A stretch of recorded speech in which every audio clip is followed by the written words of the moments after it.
Chapter 103. Wang Wei looked at the dead commander he was holding, then he threw it away just like thrash. Then his gaze turned to the cultivating army. Despite the fact that the army commander was dead, they did not seem to want to stop. This was a sharp contrast to the ordinary soldiers who already threw away their weapon and knelt in the ground. Wang Wei guessed that these people were personally trained by the royal family, and the concept of loyalty has been ingrained deep into their bones and soul. However, Wang Wei did not want to waste time with these weaklings. With a thought, he mobilized the power of his 13th layer of body refining and his infinite expanding divine sea and merged them together into his true will.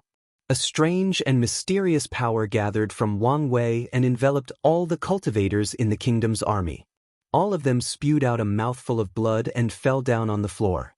Then, to their horror, they found that the blood qi in their bodies were scattered, and those who had opened up their divine sea realized that it was completely destroyed. They all had turned into mortals.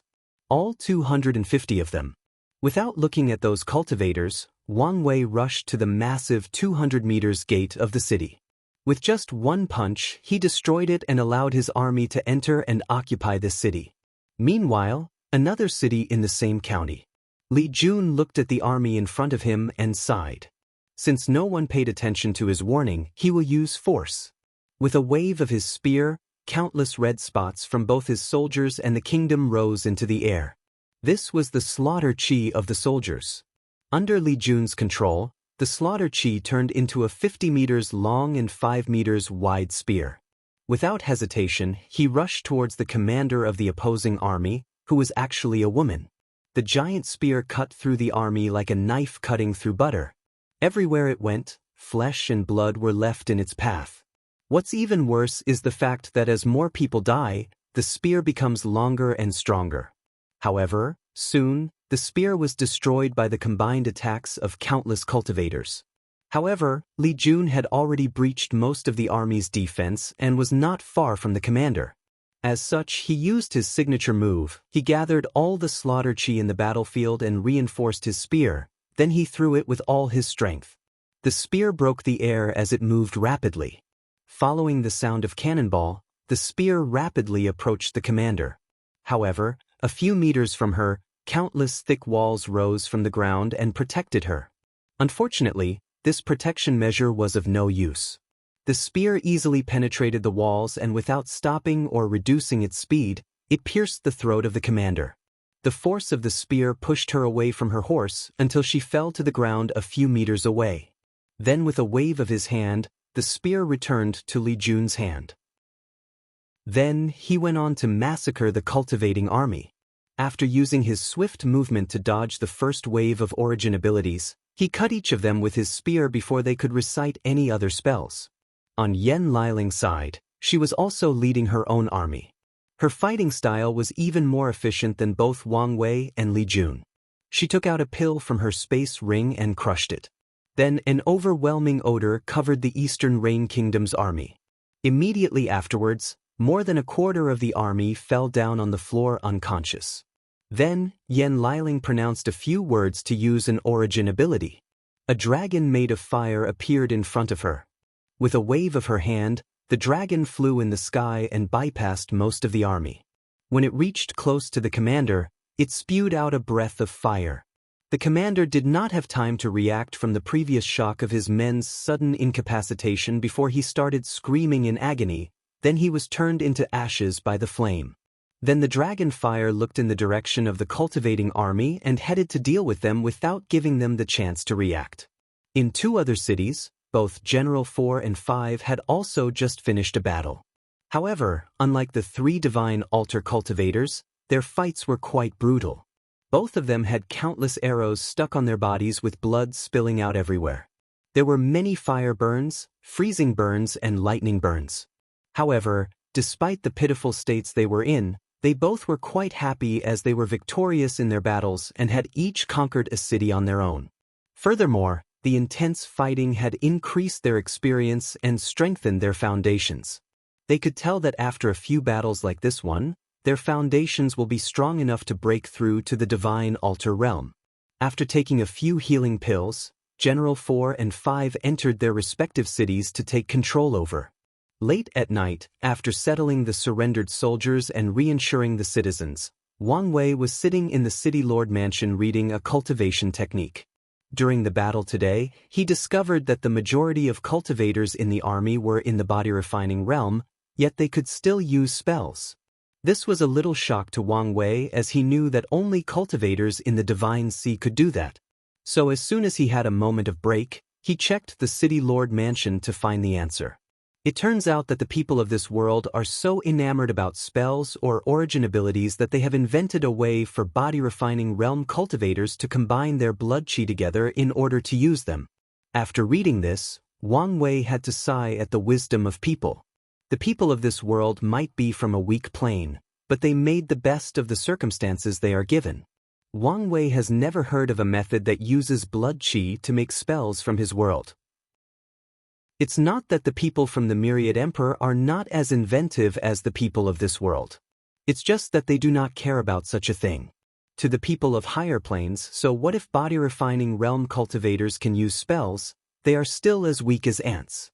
Even if such an ingenious method was brought to the Myriad Emperor world, most cultivators would just shrug it off and sneer at such low-level methods. However, Wang Wei did not think so. This method made him realize that every world or plane out there in the endless void has developed different cultures, ideas, and knowledge that are completely unique to their environment. Instead of ignoring them or looking down on their methods, the cultivators of the Myriad Emperor world should absorb such knowledge as their own and further strengthen their own civilization. With this idea in mind, Wang Wei made further plans for what to do when he becomes a great emperor. After resting for a few days, Wang Wei continued his rapid expeditions to conquer the Eastern Rain Kingdom. Throughout his journey, he and the others encountered countless battles, countless sneak attacks from different terrains. One time Wang Wei's army was attacked by a group of cultivators who hid at the bottom of a river by holding their breath. Nevertheless, despite the many trials and tribulations, all three of Wang Wei, Li Jun, and Yan Liling used absolute force to break through every obstacle in their paths. Just like that, 3 years had passed. Wang Wei and his group had already conquered all the 72 states of the Eastern Rain Kingdom. The only place left standing was the imperial capital. And the main reason for that was the fact that Wang Wei bypassed the capital located at the center of the kingdom and conquered the states eastward so that his territory could quickly occupy the seashore. After conquering the states near the ocean, Wang Wei returned to the capital at last to end this war. Wang Wei was sitting in a military barrack not far from the capital. Hey, it is really hard to move around in this large world without teleportation formations, thought Wang Wei to himself. If this world had a thing such as teleportation, he could have conquered this kingdom in just a few months. However, he needed to use many demonic beasts to transport troops everywhere he goes. And the process was extremely slow, well, at least to Wang Wei and the others. After gathering his scattered thoughts, Wang Wei asked the people in the room, did anyone find a method to quickly destroy the powerful array that covered the entire capital? However, no one answered him, and most of the people lowered their heads and dared not look him in the eyes. Wang Wei did not blame these people for not having a good idea, as even he was stuck. According to his calculation, even if he, Li Jun, and Yan Liling attach this formation together, it will take at least 3 months of constant bombardment to break it. In fact, the formation itself was not actually powerful, especially for an expert in runes like Wang Wei. What made this array so strong was the fact the king used the remaining luck of the kingdom and blessed it on the formation. As such, the defensive power was raised to an unimaginable level. While thinking about ways to deal with the situation, Wang Wei asked, is there a way for Wang Ju to disarm it from the inside? According to the last communication we received from her more than a month ago, she said that her strength was completely suppressed by the luck dragon of the kingdom and she was now in hiding, responded one of the new advisors that Wang Wei had conquered in the past 3 years. While Wang Wei was contemplating his next step of action, advisor Zhao Feng entered the room with urgent news. Over the years, Wang Wei had brought this treacherous guy under his banner. He did not care that this guy was a snake that could bite even his owner. He knew how to properly control these kinds of people. Furthermore, as long as he suspects this guy to go out of line, he will kill him immediately. Advisor Zhao Feng bowed to Wang Wei and said, Wise sage, one of the noble clans of the capital has sent someone to talk to you. Talk to me? Talk about what? They want to make a deal. A deal that will allow you to easily break through the capital's formation. After hearing this, Wang Wei frowned and looked up and down at Zhao Feng. He could guess that this deal had something to do with him, however, he did not care. As long as Zhao Feng could help him deal with his current dilemma, everything else was fine. He would probably even reward him. As such, he said, "Let him in." Chapter 104. Wang Wei sat on the throne-looking chair and waited for the envoy of these nobles to see what deal they wanted to make with him. A few minutes later, a middle-aged man walked in the room with advisor Zhao Feng. After close inspection, Wang Wei noticed how this man was walking with a straight posture with his head held high. His robe looked luxurious and showy, and he had a cultivation level in the peak of the Divine Sea realm. The envoy looked at Wang Wei, slightly bowed and said, "Are you Wang Wei?" After hearing this person's words, the room instantly became quiet. Advisor glanced at the envoy and secretly shook his head. Wang Wei did not answer this guy's question. Instead, he released a powerful aura from his body and forced the envoy on his knees and asked, "Who are you? Who sent you and for what purpose? I do not have time to waste with you idiots." The envoy felt a hugged pressure holding in the ground and preventing him from getting up. The pressure was so heavy that he heard some of his bones cracking. He tried to mobilize his origin chi to resist, but it was to avail. It was then he remembered the elder's warning that he was going to meet a powerful cultivator and should be respectful. With sweat dripping down his face, the envoy said, "Your Excellency Wise Sage, my name is Jing Yi from the Duke Sheng family. I have come as a representative of the Noble Alliance to come help you." "Oh, what can you do to help me?" asked Wang Wei with a nonchalant look on his face. Seeing how calm the wise sage was, Zheng Yi's mind moved fast and realized that negotiation might not be as easy as the Noble Alliance thought it would be. However, he still continued his words. "The Noble Alliance can help Your Excellency to open the formation that surrounds the capital from the inside." Wang Wei was not surprised by this offer as he had already guessed that it was the case. However, he did not immediately respond, but pondered for a while tapping his finger on his chair. The room then became quiet with only a constant sound of clicking echoing throughout the room. As time passed by, the envoy became more anxious and started to sweat profusely. This was remarkable given the fact that he is a powerful cultivator. After a few minutes, Wang Wei then asked, "What do you people want in return? Be direct and straightforward with your demands." Zheng Yi secretly left out the breath he was holding. As long as the wise sage asked for their demands, it means that there are rooms for negotiations. What he feared most was that he was completely rejected, or even worse, killed directly. After all, it is common knowledge that this wise sage did not like the nobility of this kingdom. Wherever his army conquered, the fate of most of the nobility was quite cruel and unjust.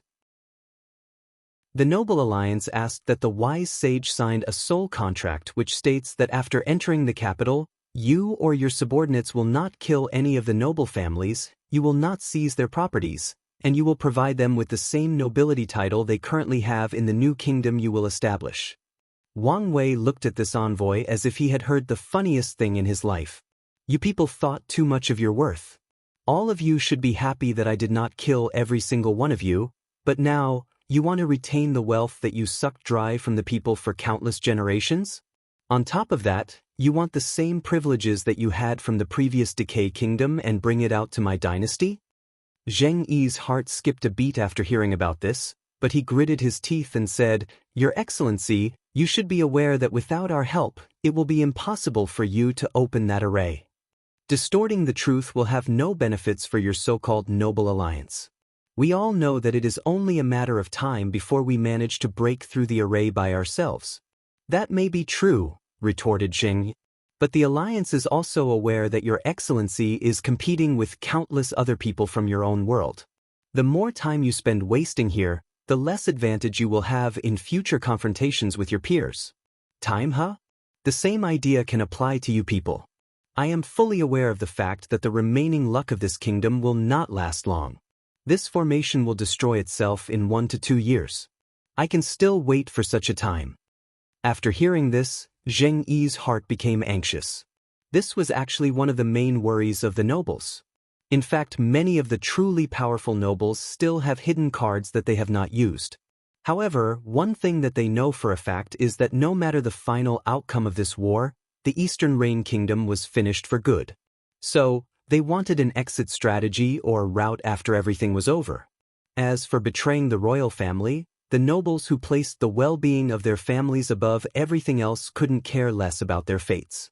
After pondering for a while, Zheng Yi asked, "Your Excellency, then, what do you propose?" "Simple, you guys open the array for me and in return, I will not kill all of you. However, you yourself need to choose a few noteworthy families as scapegoats to be publicly executed to soothe the anger of the common people. Remember, do not just choose some random weak family. Secondly, all the noble families have to hand over at least 80% of their family wealth. Nothing more, nothing less. Lastly, if you people want to stay in my new dynasty, then you need to follow the law. And I mean every single one of them. If I ever catch even a single one of you breaking the rules, then you will be judged by the severity of your mistakes. Under my rule, the law will be absolute." After hearing these terms, Zheng Yi's face became ugly. When has their noble alliance been treated like this? However, he did not burst out in anger as he knew that they were in the lower position during the negotiation. After taking a deep breath to calm down, he said, "I will tell all your terms to the noble alliance and let them decide what to do next." Wang Wei nodded and removed the aura pressing Zheng Yi in the ground. Suddenly feeling a weight lifted off his shoulders, Zheng Yi slowly got up, did an almost 90-degree bow and left the hall. Wang Wei waved his head and someone also secretly left the wall to follow the envoy.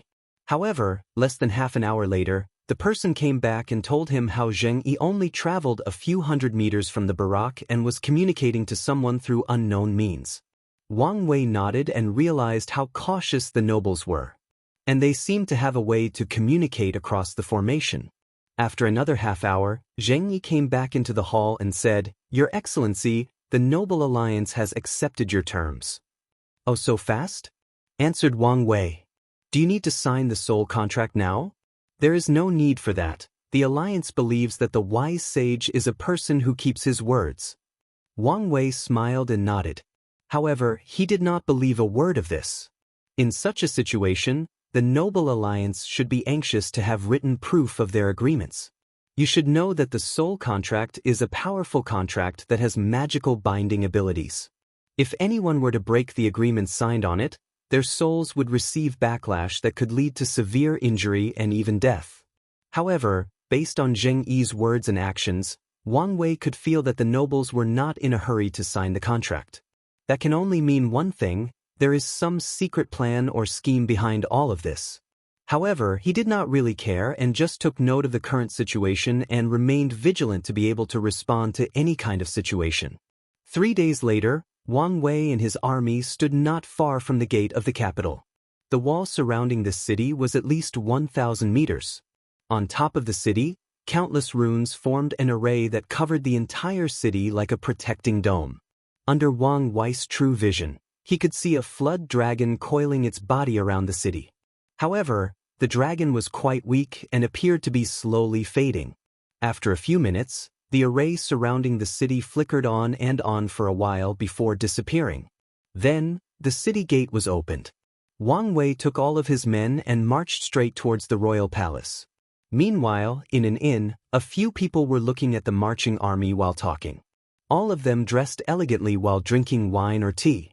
One person said, "Do you think that the wise sage will survive?" "I don't think so," responded another voice. "I disagree with you." Who knows what weird methods these extraterrestrial demons have hidden in their sleeves? Well, it does not matter to us anyway. Whether he survives or not, we have already made plans for both outcomes. In the end, we will still be the last winners. That's true. Our noble families will always continue to exist. Chapter 105. Wang Wei marched his army straight in front of the royal palace. As he led the army, many people looked at him with fear and closed the window to their house and locked themselves in their home. Wang Wei sighed as he knew that this was a normal reaction. In this chaotic world, every time a city, especially a capital, is conquered, what often follows was disaster for the people. The invading army will brutally kill the citizens, loot all the wealth and food, sexually assault the women, and set fire to the houses.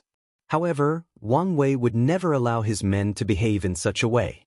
He has written strict military codes for the entire army, and anyone who disobeys it will be punished severely. This is one of the reasons that Wang Wei's rebellion was so smooth and successful the past few years. He did not kill or plunder when he conquered a city. On the contrary, he will take time to calm all the citizens and assure them that everything will in fact be better in the future. After the army surrounded the palace, Wang Wei waited for a while before going in. Somehow, he discovered that the whole palace was too quiet. There was no noise of people running around trying to escape, no plunder of the royal family's wealth. It was too calm. Thinking about the weird behavior of the noble alliance, Wang Wei became more alert in order to be able to react in case of emergency. Unfortunately, he was too late. Suddenly, something hit Wang Wei with tremendous force. Boom! The sound of a cannibal echoed around the palace, and Wang Wei flew away into the air. His body crashed into countless houses. Bang! Bang! Bang! Each time his body crashed into a house, it would immediately crumble down. The infrastructure of these houses would be destroyed, then the whole house would fall down on their inhabitants.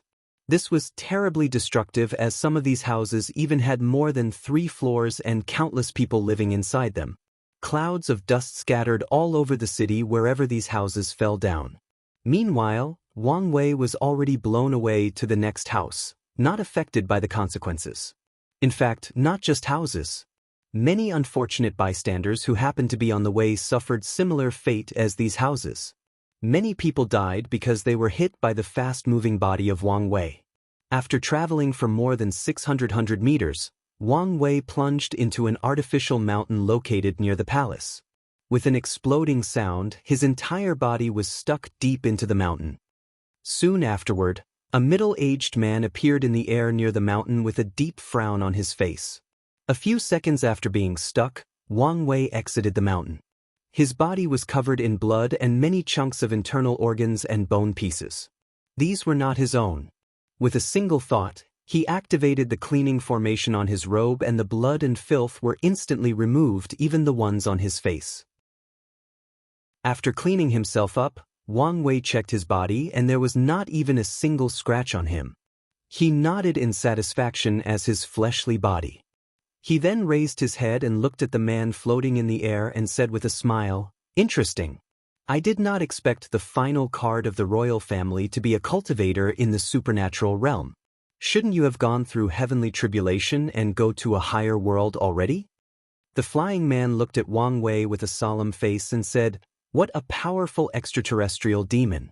You took my attack like it was nothing.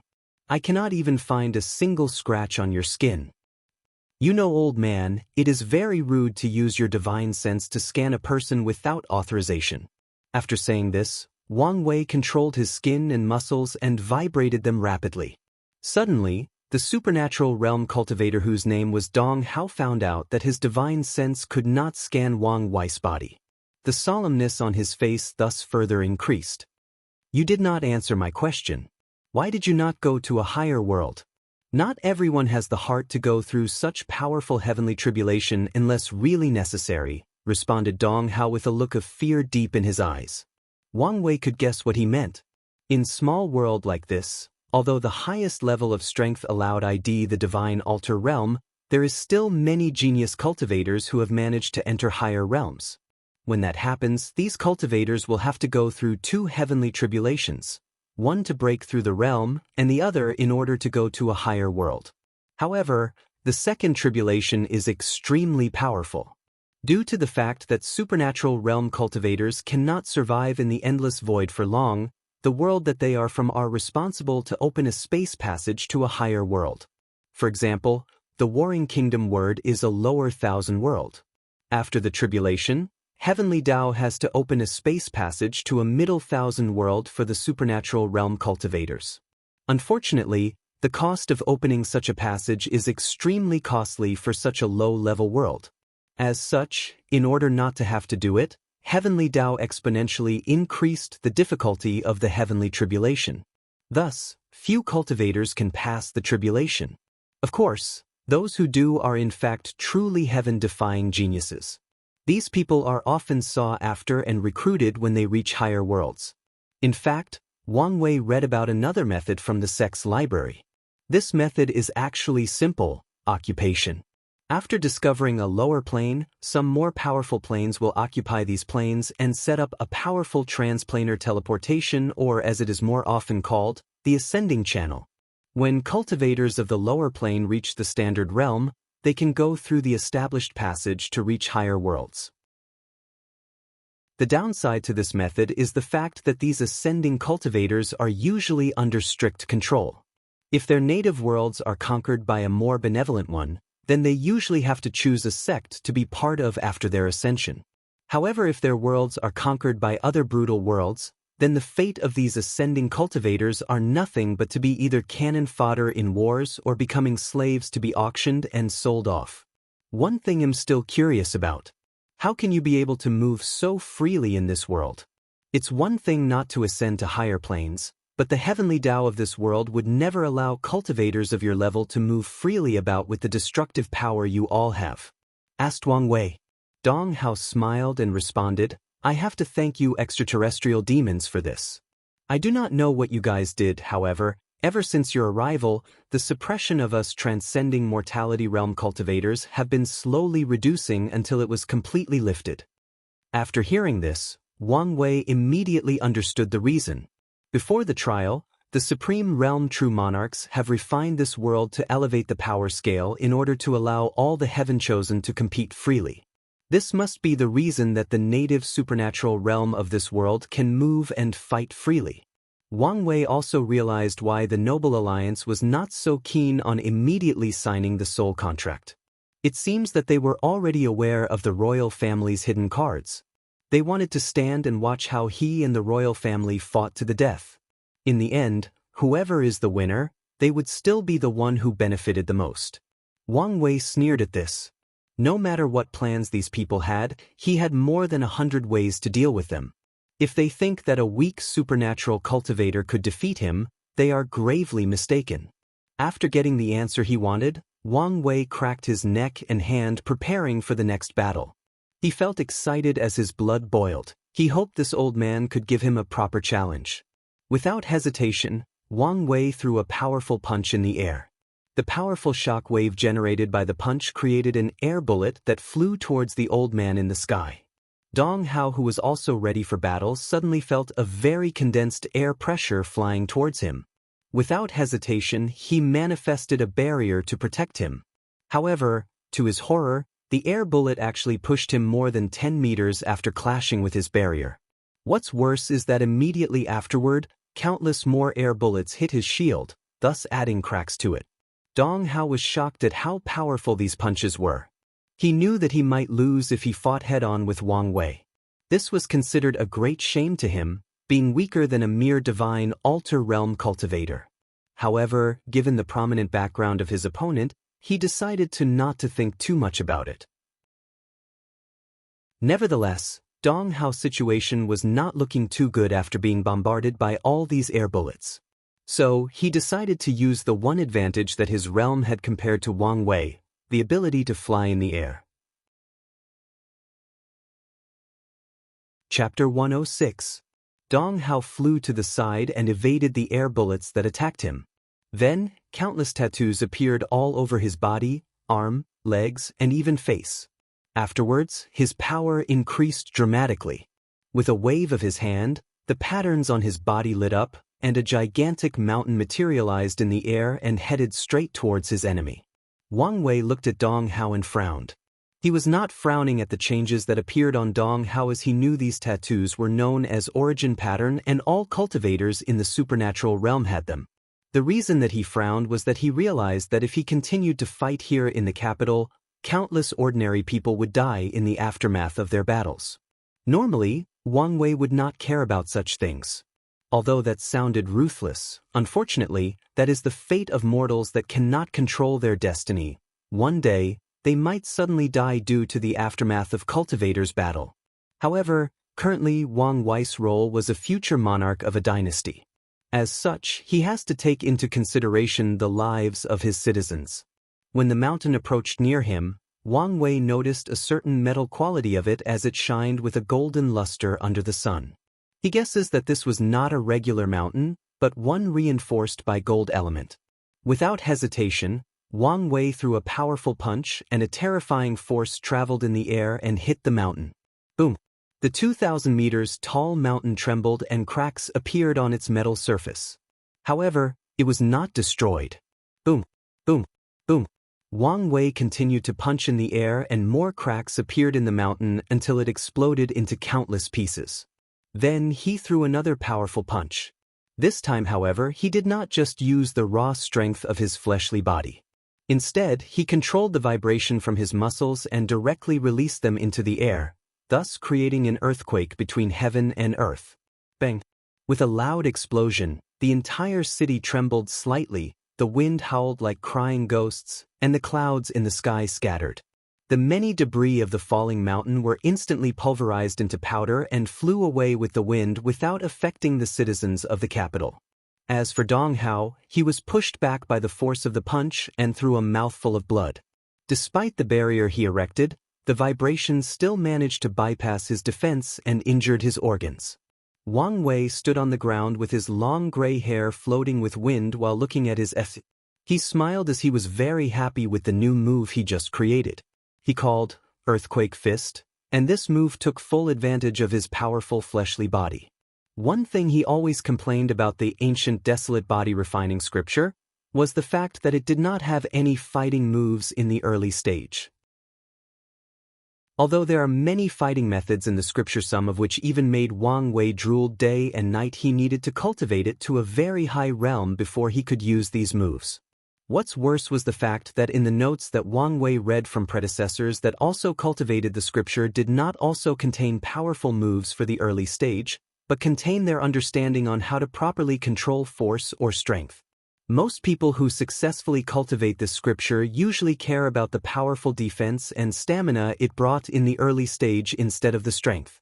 After taking a brief moment to contemplate his new move, Wang Wei looked at Dong Hao and said, "How about we take this fight outside the city?" However, Dong Hao, who was in the air, completely ignored him and the patterns on his body lit up again, preparing for another attack. As such, Wang Wei continued, "Don't you care about the people of this city?" Seeing the silence of his enemy, Wang Wei secretly sighed. Then, with all his strength, he jumped straight towards Dong Hao. His body left countless cracks in the ground and a powerful shockwave spread after his departure. When Dong Hao saw Wang Wei coming straight at him like an artillery, he opened his mouth and spewed countless tiny swords. These swords then became normal size after leaving his body, and with swish sound, they quickly attacked Wang Wei. Clink, clink. The sound of metals sounded as these swords hit Wang Wei's skin, then they bounced off without even leaving a single scratch or mark. When Wang Wei was about to clash with Dong Hao, the latter sneered at him and easily evaded him. Dong Hao did not expect this wise sage to make such a mistake. Without the ability to fly in the air, he engaged someone else in aerial combat. However, the sneer did not last long on Dong Hao's face. As soon he evaded the clash, Wang Wei seemed to have anticipated this and did a somersault in the air. Then, he activated his divine veins to control the spiritual qi in the air to create a foothold for him. With a boom sound, he rushed towards Dong Hao with absolute speed. Dong Hao was quite shocked by this maneuver and was almost unable to react. However, his years of experience allowed him to instantly erect a barrier around him. However, Wang Wei did not care about this. With unmatched speed, his hand formed a claw and easily crushed the golden barrier and grabbed Dong Hao in the face. While stepping in the air, he rushed outside the city while holding Dong Hao like an adult carrying a chicken. Boom! Wang Wei broke the sound barrier while stepping in the air with. All the citizens of the city heard an exploding sound, then saw a circular vapor in the air, followed by a streak of light rushing outside the city. After traveling a few hundred meters, Wang Wei then threw Hong Dao outside of the city. The supernatural cultivator clashed into the ground, forming many cracks. He threw a mouthful of blood and then started coughing. The shockwave created by his crash created a cloud of dirt, and some of it had entered his lungs. He then mobilized his origin essence to heal the cracked bones on his back and protect his spine. He then looked at the flying Wang Wei with shock. No, he should say stepping in the air. Everyone knows that divine altar realm cannot fly in the air. However, this wise sage has found a way around this problem. In fact, it is not that some people did not think of this method. However, in order to do such a thing, a terrifying control of spiritual qi is needed to do so, which is something that Dong Hao had previously thought to be impossible, especially given the low level of spiritual qi in this world. Not to mention the stamina that the body would need to keep standing in the air, and the terrible amount of origin qi needed to keep the divine veins activated made this method of flying virtually impossible for the cultivator of this world. Compared with flying in the air in the supernatural realm, which is as easy as moving one of your limbs, this method of flying seemed too complex and nuanced for anybody to manage. After spitting out another mouthful of blood, Dong Hao stood up from the ground.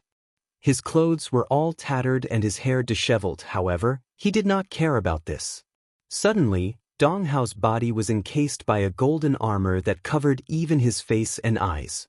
After seeing this, Wang Wei suddenly frowned as he did not feel the fluctuation of origin essence, which means that this was not an origin ability or method. All of a sudden he thought of something: innate talent. Only innate talents do not require much or any energy source, as they are fundamentally a part of the cultivators. Wang Wei was then quite surprised, as he knew that not all cultivators in the supernatural realm had their own innate talent. This thing requires both talent and luck. If you are not talented but full of luck, then you will not receive a talent when entering the supernatural realm. If you have talent but low luck, then the talent you receive will be quite shitty. After making his preparations, Dong Hao flew straight to Wang Wei. Since he could not use his flying ability to easily win this battle, he will fight head-on to decide the winner. Meanwhile, after seeing Dong Hao coming towards him, Wang Wei was quite excited, as he knew that he was bound for an exciting battle. As such, he stepped in the air and rushed towards him and threw a punch. He used Earthquake Fist, without hesitation. Wang Wei's fist clashed with the golden Dong Hao. Boom! The air trembled and visible ripples could be seen manifesting after their crash. Dong Hao's golden armor cracked all over. Meanwhile, he threw out some blood inside. However, after a few breaths, the cracks healed and Dong Hao continued to clash head-on with Wang Wei. In the capital, the royal family and many nobles from the alliance were watching this battle through different means. All of them were concerned, as this was a fight that determined the fate of the Eastern Reign Kingdom. Chapter 107. Both Wang Wei and Dong Hao started clashing in the sky. The clouds scattered and the air vibrated wherever these two appeared. Dong Hao had suffered countless injuries with each of the clashes. However, his golden armor was still intact. Wang Wei could tell that maybe this guy wanted to slowly drain both his origin qi and his stamina. However, with his current state, he could probably fight for more than a week without stopping or getting tired. As such, he wanted to end this battle as soon as possible. Of course, the main reason for such a decision was due to the fact that this battle was no longer fun for Wang Wei. Despite fighting for quite a few minutes now, Wang Wei realized that his enemy had not even managed to break off his skin, let alone injure him. His overwhelming defense made this battle quite boring for him. Without hesitation, he rushed towards Dong Hao and kicked him into the ground with all his strength. The golden armor cracked again, this time almost completely destroyed. Then, Dong Hao landed on the ground and created an explosion that scattered dust all over. Many pieces of land would break from the land and fly in the air following the shockwave of Dong Hao's crash. Without giving his enemy a chance to breathe, Wang Wei rushed to Dong Hao and punched in the face. Boom! The force of the punch created more shockwaves on the ground. As for Dong Hao, he spit out a few pieces of his internal organs and his body was forced further deep into ground, creating a meter-long crater. However, his face was not hit directly by the attack, as he converged the golden armor that covered his whole body and made sure that it only covered his face, thus further nullifying some of the power of the punch. Wang Wei, After seeing that his punch did not do the intended destruction, threw more punches. Boom, boom, boom. With each punch, the ground would shake tremendously, then shock waves would follow in the air. Pieces of land will fly out into the air, then land on the ground. As for Dong Hao, the crater he created became deeper with each punch. By the 10th punch, he had already inserted himself more than 10 meters underground. Nevertheless, none of these punches had a direct hit on him. Whenever a punch was about to hit, whether his face or ribs, a golden would appear to protect him from a direct hit. Unfortunately, the recoil or shockwave generated by the sheer force of each punch still managed to travel inside his body and destroy many things. As such, right now, Dong Hao had many bones broken, both his kidneys and lungs started to fail him, and one of his eyes was destroyed. When he was about to receive another punch, Dong Hao quickly bit the tip of his tongue and spit out bright red blood on his golden protection. The golden protection immediately expanded and turned into a circular shield. However, it did wrap around Dong Hao to protect him. Instead, it encased Wang Wei inside and essentially imprisoned. Wang Wei suddenly felt himself inside a very hard shell case, and it was very dark inside without any light source. Without hesitation, he moved his origin chi into his eyes and could see the golden shield hat trapped. Without hesitation, he punched the shield. However, it did not immediately destroy or crack like previous attacks. After noticing this, he used his earthquake fist. The powerful vibration shook the golden shield after being, then it cracked. After 3 more punches, the shield was destroyed and myriad pieces of gold scattered everywhere with Wang Wei at the center. Immediately afterward, Wang Wei felt something and looked at the sky. Dong Hao was floating there with blood all over his body, one eye socket was empty, and most of his robe was destroyed. Without hesitation, he waved his hand and an ancient lamp appeared before him. The lamp had countless patterns inscribed in it, and a 3-colored fire was burning brightly on top of it. He opened his mouth and spewed more than 3 drops of deep red blood. This was his source blood. Then, these drops of blood entered the lamp and the fire on top of it turned from 3-colored to 5. With a wave of his hand, the 5-colored fire descended from the sky and attacked the surprised Wang Wei with match speed. The flames enveloped more than 100 meters in the surrounding area. No sign of Wang Wei could be seen as he was swallowed by the flame. After a few minutes, the 5-colored flame disappeared and a body could be found standing in the middle. To be exact, it was a charred body. Although his clothes were intact, the skin on his arms, legs and face was badly burned. It was burned dark all over with few spots of red flesh. This was the first time he was injured ever since he started cultivating the ancient desolate body refining scripture.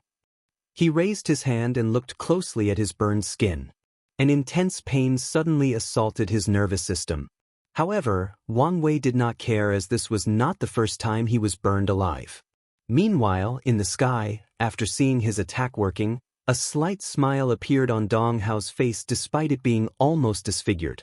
However, his smile did not remain there for too long. He watched from above how Wang Wei's darkened burned skin fell off the ground, and in just a couple of seconds, new skins were regrown. Without hesitation, he waved his ancient lamp and new rounds of flame attacked again in order not to give his opponent time to heal. Wang Wei instantly uses the Lion Fist from his Overlord Fist cultivation technique. This was the first time he used a fighting method based on origin chi during the whole fight. A 20 meters tall and 100 meters long lion manifested from Wang Wei's fist. The lion opened its mouth and roared. A sound wave attack came from its mouth and clashed with the oncoming attack. Then, the flame was separated in the middle, forming a V shape with both Wang Wei and the lion in the middle. Without any pause, Dong Hao controlled the flame to fly into the air, then separated them into countless tiny meteors. Afterwards, they fell towards Wang Wei like a modern machine gun firing. Wang Wei threw countless punches and many lions manifested from them. Together, each lion attacks a different meteor fire. However, there were too many of them. Soon an explosion occurred with Wang Wei in the middle. However, weirdly enough, there was no heat that emanated from the 5-colored flame. After a few seconds, the cloud of dust created by the explosion was blown away by the wind. Wang Wei's charred body was again seen in the middle of the explosion. However, his state was even worse than previous. This time, not only his skin was burned, but even his muscles were burned by the flame. Many of his bones could be seen exposed to the outside. However, just like previously, they started to heal immediately. However, the process was not instant like the first attack. Many of his burned muscles started to grow back at a speed visible to the naked eyes.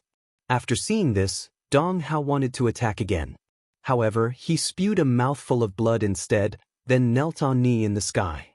Soon afterwards, his long hair immediately turned white, his skin became wrinkled, and many age spots could be seen on his face. When Wang Wei saw this situation, he was not that surprised. The moment that Dong Hao decided to use his source blood or blood essence to increase the power of his attacks to the divine body realm, the result of this fight was doomed from the beginning. Not to mention the way he abused his ancient lamp. Wang Wei shook his head while observing the regeneration process of his body. This was one of the reasons that he allowed himself to be so injured during this battle. He wanted to know how fast his body regenerated under different circumstances. That way, one day, when he is in a true battle of life and death, he can find ways to buy himself time to properly heal. After a few minutes, a brand new Wang Wei was standing on the ground. If anyone were to see him, you could not tell that he had suffered from a 4th-degree burn. He then looked at Dong Hao and asked, "Don't you know that it is taboo for cultivators to use their ancient lamp like you did?" Dong Hao, who was happy to have a few seconds to rest, responded, "What do you mean by this?" In fact, he was truly interested in what this wise sage has to say. Their royal family have long speculated that these extraterrestrial demons came from a more advanced world than them. So, they are privy to many unknown secrets that the cultivators of this world never had access to. "The flame you just used is known as the good fortune flame," continued Wang Wei. "It's not used for fighting. This is a foundation necessary by all cultivators to cultivate the next 2 great realms after the supernatural realm." After hearing this, Dong Hao frowned, then his one-eyed face became very ugly to look at. "So, you figure it out?" "Yes, the more you use the good fortune flame to fight, the more you ruin your foundation and cultivation path, essentially cutting your path or chances to higher realms. As such, in my world, unless a cultivator is forced to utmost despair, they will never use their flame of good fortune to fight. Because they know that even if a tiny bit of it is used, it will be nigh impossible to make up." While saying all of these, Wang Wei had finished healing, and he then completely ignored the ugly and despairing look on Dong Hao's face. "So that's how it is," muttered Dong Hao in the sky. "No wonder no one has managed to pass the heavenly tribulation for so many years. We all thought that the world had started to enter the Dharma end period, but it was just that we were wasting our foundation by using our Tao flames." After that, he laughed out loud. However, this laughter sounded so bleak and desolate. Although he had learned the truth, Dong Hao knew that it was too late for him. Meanwhile, Wang Wei was ready to end this fight. Suddenly, a gigantic image appeared behind him.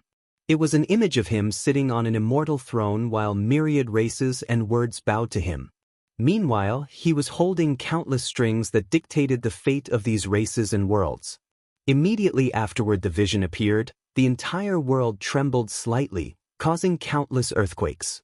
Many of the heaven chosen that participated in the trial were instantly alerted.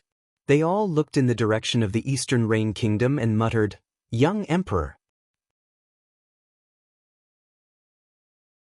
Chapter 108. After the vision of the young emperor appeared behind Wang Wei, Dong Hao suddenly felt like the environment around him changed, as if he went from one heaven and earth to another, from one world to another. Then, to his horror, he lost the ability to fly and fell from the sky and landed on the ground, resulting in further severing his injuries.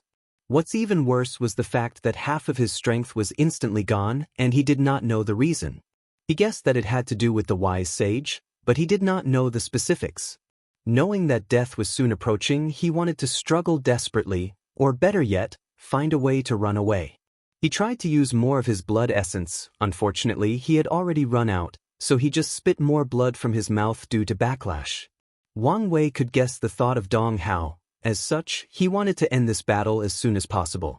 After using the pseudo-domain of his young emperor title to prevent Dong Hao from escaping through the air, he mobilized most of his origin chi and used the Dragon Sovereign Fist. A mighty dragon appeared that headed straight towards Dong Hao and roared into the heavens. The sound traveled throughout the entire city and echoed throughout heaven. All the citizens immediately felt an instinctive fear, just like a higher life form looking down at a lower one. It was a fear hidden deep in their blood and soul from their ancestors when they faced the wrath of a superior life form. This dragon did not attack, instead released a supreme and noble aura that demands that all life form bow down to it. Suddenly, Dong Hao felt a tremendous pressure coming down on him, preventing him from moving. He struggled with all his strength, but it did not work. So, he immediately detonated the origin essence in his body to try to resist, but it was to no avail. No matter how he struggled, he could not move.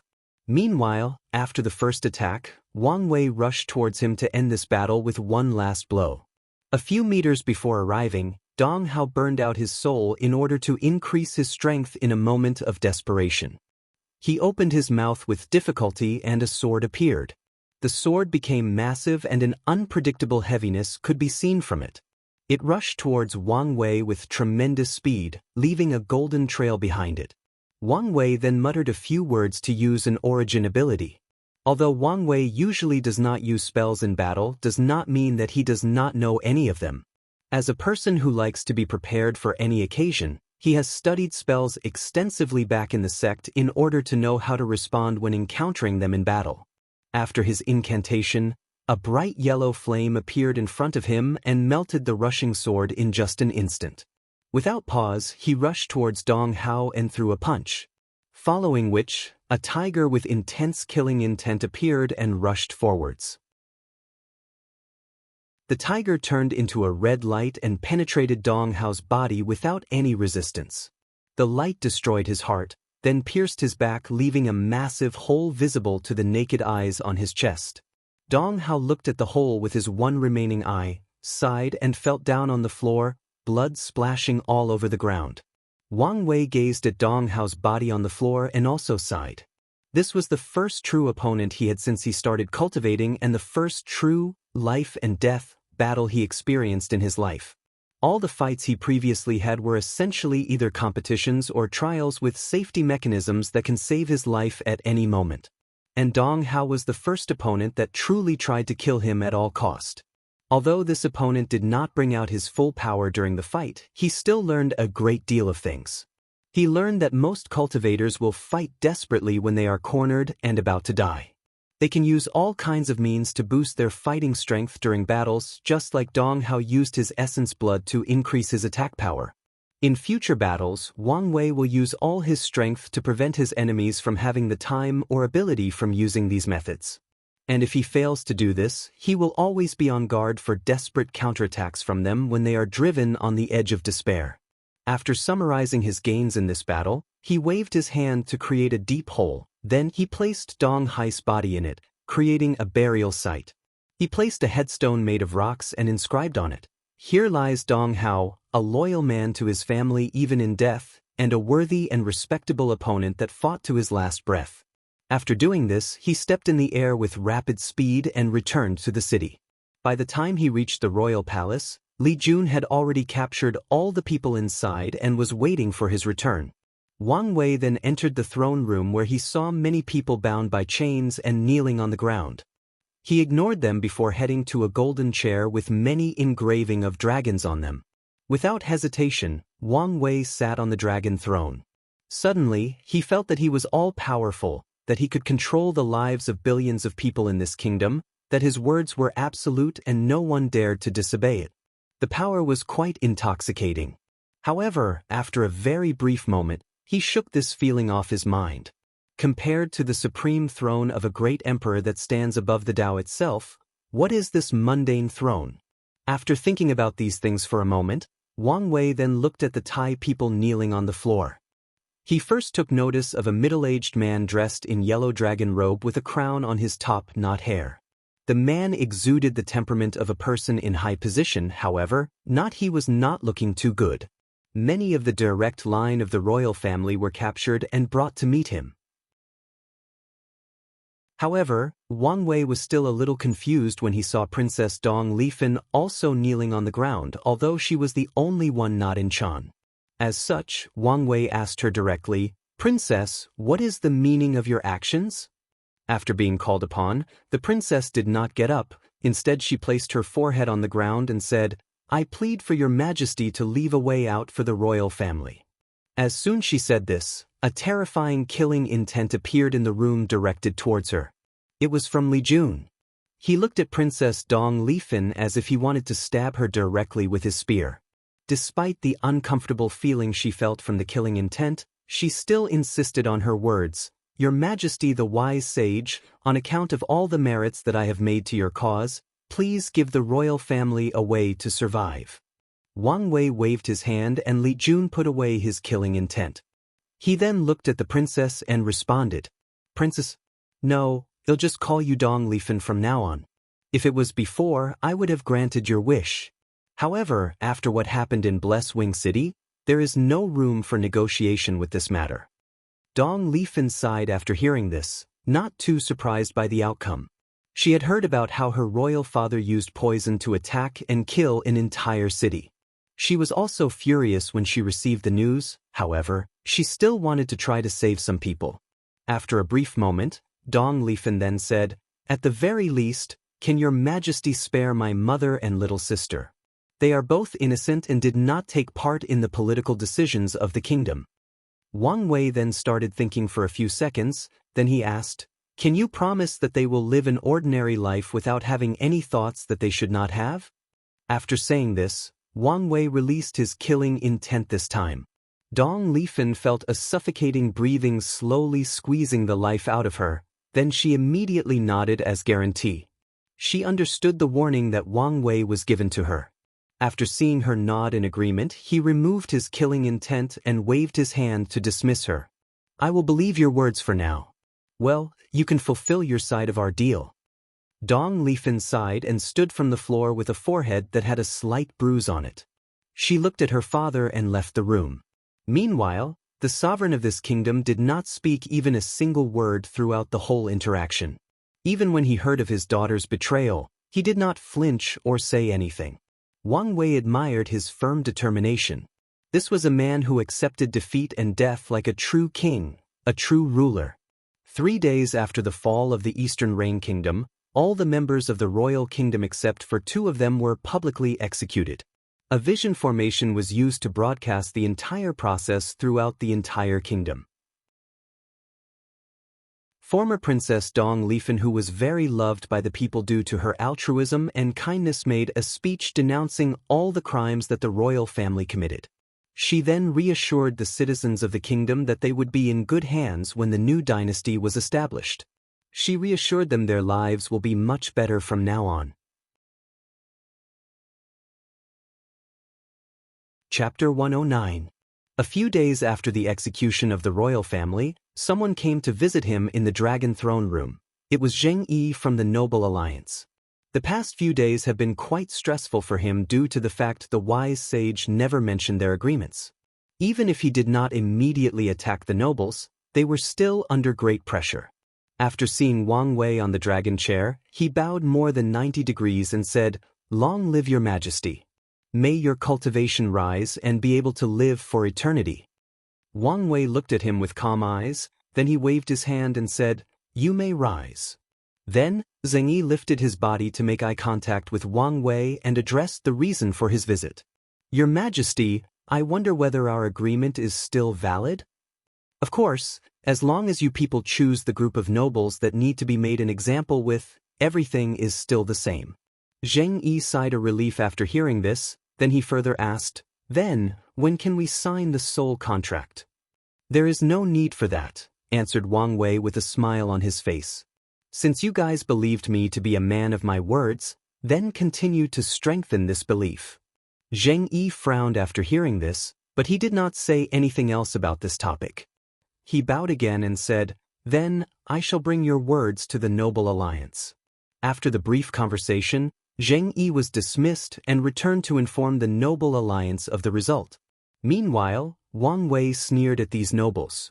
If it was not the fact that he still needed them to temporarily stabilize his future dynasty, he would have killed them long ago. Unfortunately for him, this kingdom is very similar to Middle-earth's ancient time from his past life when it comes to societal structure. Most knowledge is kept in the hands of these nobles, and they go to extreme length to keep the common people ignorant, uneducated, and uninformed. After reviewing the situation of the previous kingdom, Wang Wei discovered that more than 95% of officials throughout the entire kingdom are related to the nobles' families one way and another. This is one of the reasons that the noble alliance is not to worry about the change of dynasty. Because whoever is the winner will still need their help if they want to govern the dynasty properly.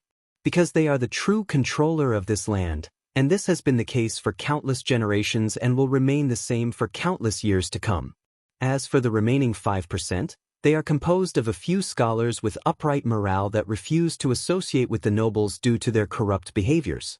However, the fate of the remaining 5% was actually quite bleak.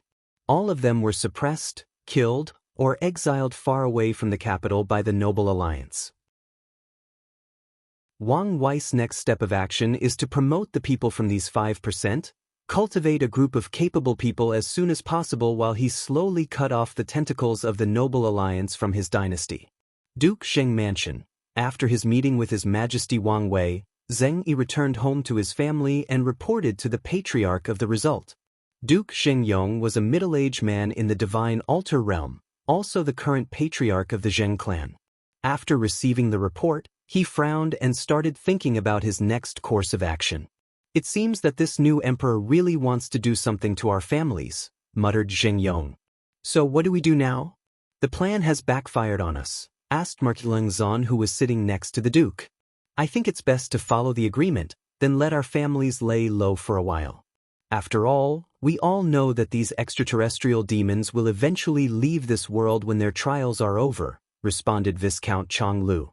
"And I don't believe that His Majesty would dare to blatantly kill us with all the power that we have in this kingdom."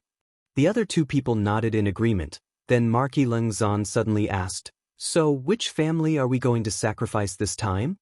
Immediately, the room became silent with only the sound of breathing and slurping being heard. After taking a sip of his tea, Duke Sheng Yong said with a smile, "It seemed that His Majesty wanted to cause infighting among our alliance and divide us using this method. What a scheming emperor!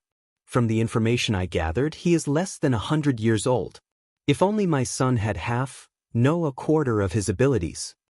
After sighing for more than 10 seconds, the Duke continued, "There is no need to argue about this. We can take this opportunity to get rid of the other two Duke households. However, we cannot let this new emperor think that we are easy to bully." The next day, Wang Wei was having a meeting with many of the ministers that are under his control. He was making plans for the establishment of the new dynasty. Then, someone informed that advisor Zhao Feng asked for a meeting. After nodding, Zhao Fenf entered the room with some new information. He informed everyone how the Noble Alliance brought over all the family members of Duke Qiu and Duke Yun. They also brought many space rings with countless wealth in them. There were countless gold, silver, jade, jewelry, and land deeds to countless properties. However, what was weird was the fact that a woman flying brought these things over. Furthermore, immediately afterward, the woman destroyed a building next to the royal palace. After hearing this, the room became silent and many people started thinking. One person suddenly asked, "Excuse me, what does the Noble Alliance mean by this?" "It's a message, or to be precise, a warning," answered Li Jun with a frown on his face. "Message? Warning? What kind of warning?" "It is to tell us that the final card of their family is actually also a supernatural realm cultivator," responded another voice. This time it was Wang Wei who explained. However, the minister who asked the question was still somewhat confused, so he continued to ask, "Your Majesty, you have proven that you are way more powerful than any cultivator in the transcending mortality realm, so why would they use this method to warn us? It makes no sense.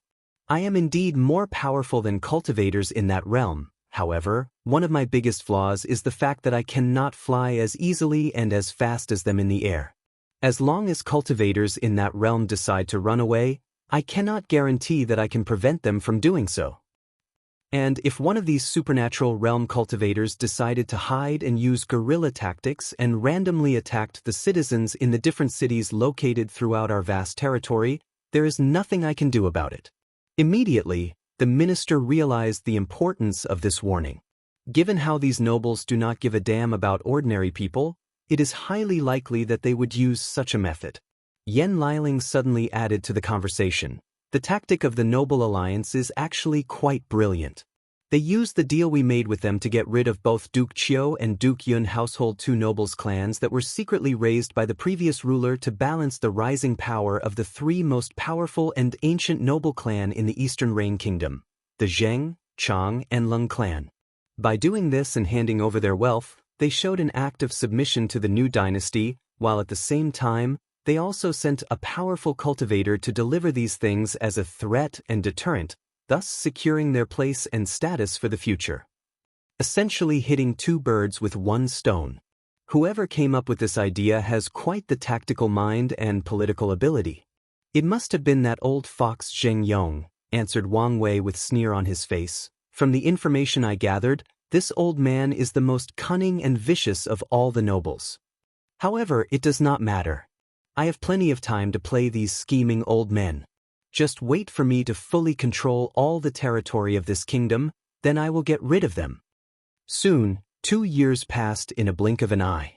Today was special for the people from the former Eastern Reign Kingdom.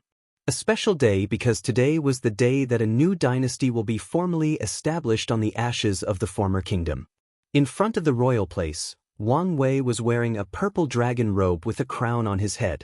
An altar stood in front of him, while countless government officials stood behind him with Dong Lifan being the closest to him. She was wearing a robe with many phoenixes on them and a crown also decorated with phoenixes. She looked breathtakingly beautiful, but also a little nervous. Meanwhile, Wang Wei took out an imperial jade carving of a dragon called the Imperial Seal. This was a symbol of imperial power, and also a treasure that condensed the luck of the Fortune dynasty.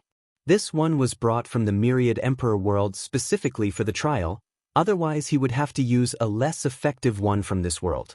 Wang Wei walked in front of the altar, and in front of billions of people watching both personally or from image formation scattered all over the territory, and said, "Heavenly Tao above, in the past years, I have conquered vast territory, brought peace to this turbulent land, brought food, knowledge and prosperity to the people of this land.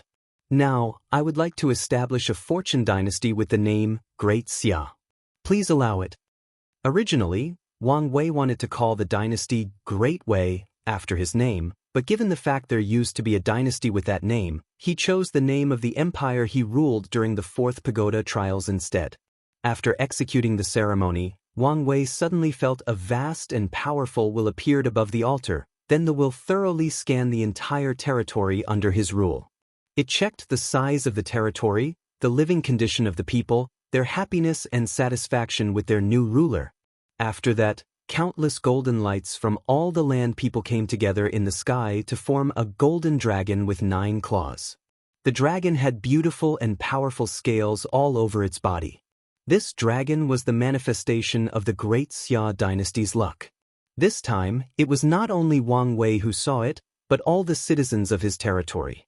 This is the difference between a fortune dynasty and a regular one, the gathering and manifestation of Qi luck. Immediately afterwards, all the citizens knelt down and said at the same time, long live your majesty to eternity." This sound riveted throughout the entire dynasty, forming a beautiful harmony of heaven and earth. The sound then seemed to blend with the sky. Then many auspicious clouds manifested above the sky, turning the heaven into a golden luster. Immediately afterwards, the golden dragon roared into the heaven, then the character for Xia appeared from his mouth, flew over to Wang Wei's hand and turned into a scroll with the words, "Conferred God List," written as a title. He then read the words inscribed on them. Conferred God List, Emperor, Empress, First Consort, Prime Minister, and so on. After reading the title or positions of the list, he frowned after seeing the question marks behind the emperor name. He sighed as he knew that what he feared the most had happened. Chapter 110. Logically speaking, the name after the emperor on the conferred god list should be Wang Wei. However, something went wrong. His luck was supposed to blend in with the luck of the dynasty. However, due to the fact that it had turned black after he broke through the 13th layer of the body refining realm, heaven and earth did not recognize or acknowledge such Qi luck dragon. Wang Wei could feel that the state of his luck was actually quite beneficial to him later on his cultivation path, but there is a high chance that if he left it like that he might receive a crappy talent when he broke into the supernatural realm, as heaven and earth did recognize his existence, or to be precise, his luck. However, Wang Wei was not too worried by this, as he already had a plan. He could feel that his luck dragon was special and he needed a specific way to control it. Unfortunately, despite having studied the secret method given by the sect on how to properly control luck, he did not know how to control his own. As such, Wang Wei theorized that as long as he had enough knowledge about luck, he could find a solution to his problem. Before then, he needed to use the scientific method of observing and recording how luck is controlled. As such, he needed a volunteer, a test subject. And he had already found one, Dong Lifan. The reason that he wanted her as his empress was not just because of the need for her to provide his cause with legitimacy, or to use her prestige to calm down the people and increase the people's belonging to the new dynasty. No, all of these reasons were secondary. The main reason was that he needed her to be close to him so that he could observe and study her Qi luck for his own benefit. After the founding of the nation ceremony, Wang Wei returned to his throne room with all the officials there waiting. He has been waiting for this day for many years. Although he could have founded a country 2 years ago, however, with the luck he had at that time, the country would have probably turned into a kingdom instead of a dynasty. Wang Wei did not want to go through the process of updating from kingdom to dynasty, so he waited when the territory's luck was enough for the founding nation to be directly elevated to dynasty. Wang Wei then took out the conferred god list and the imperial seal. The purpose of the list is to bless each official on it with the luck of the dynasty. The higher the rank, the more luck they will be blessed with. Luck blessing has many advantages. It can increase the speed of cultivation. For example, Wang Wei as the emperor is the highest official in the kingdom and he has a blessing of 9 times the cultivating speed of a normal person. Then, the Empress Dong Lifan will have at least 8 times the cultivating speed. The different consort and concubines in the palace will have different levels of benefit bonus to their cultivation speed. The same rules applied to other official positions such as Prime Minister or Chancellor. Another benefit that luck provides is the increase in comprehension ability. Although it is not as exaggerated as several times the increase in cultivation speed, the increase is high enough to be easily noticeable, especially for the people of this world who have low talent. As long as you have a high position in the dynasty, you can still cultivate to higher realms without having to be hindered by innate talent.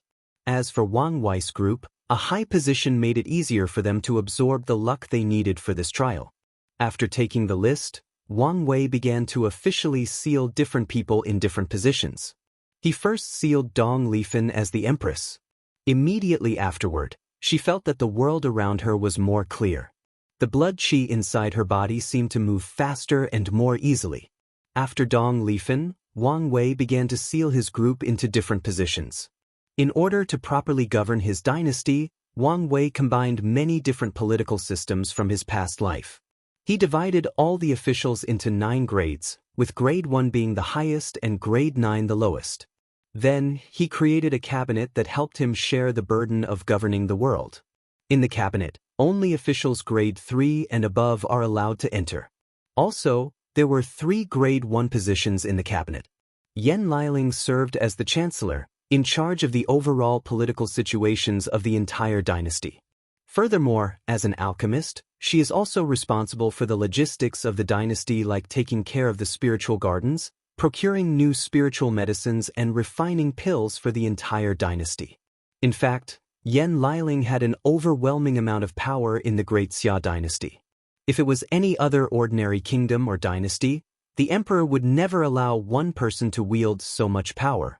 Unfortunately, for the four of them, this dynasty is nothing but a trial and no one really cares about such things as power and control.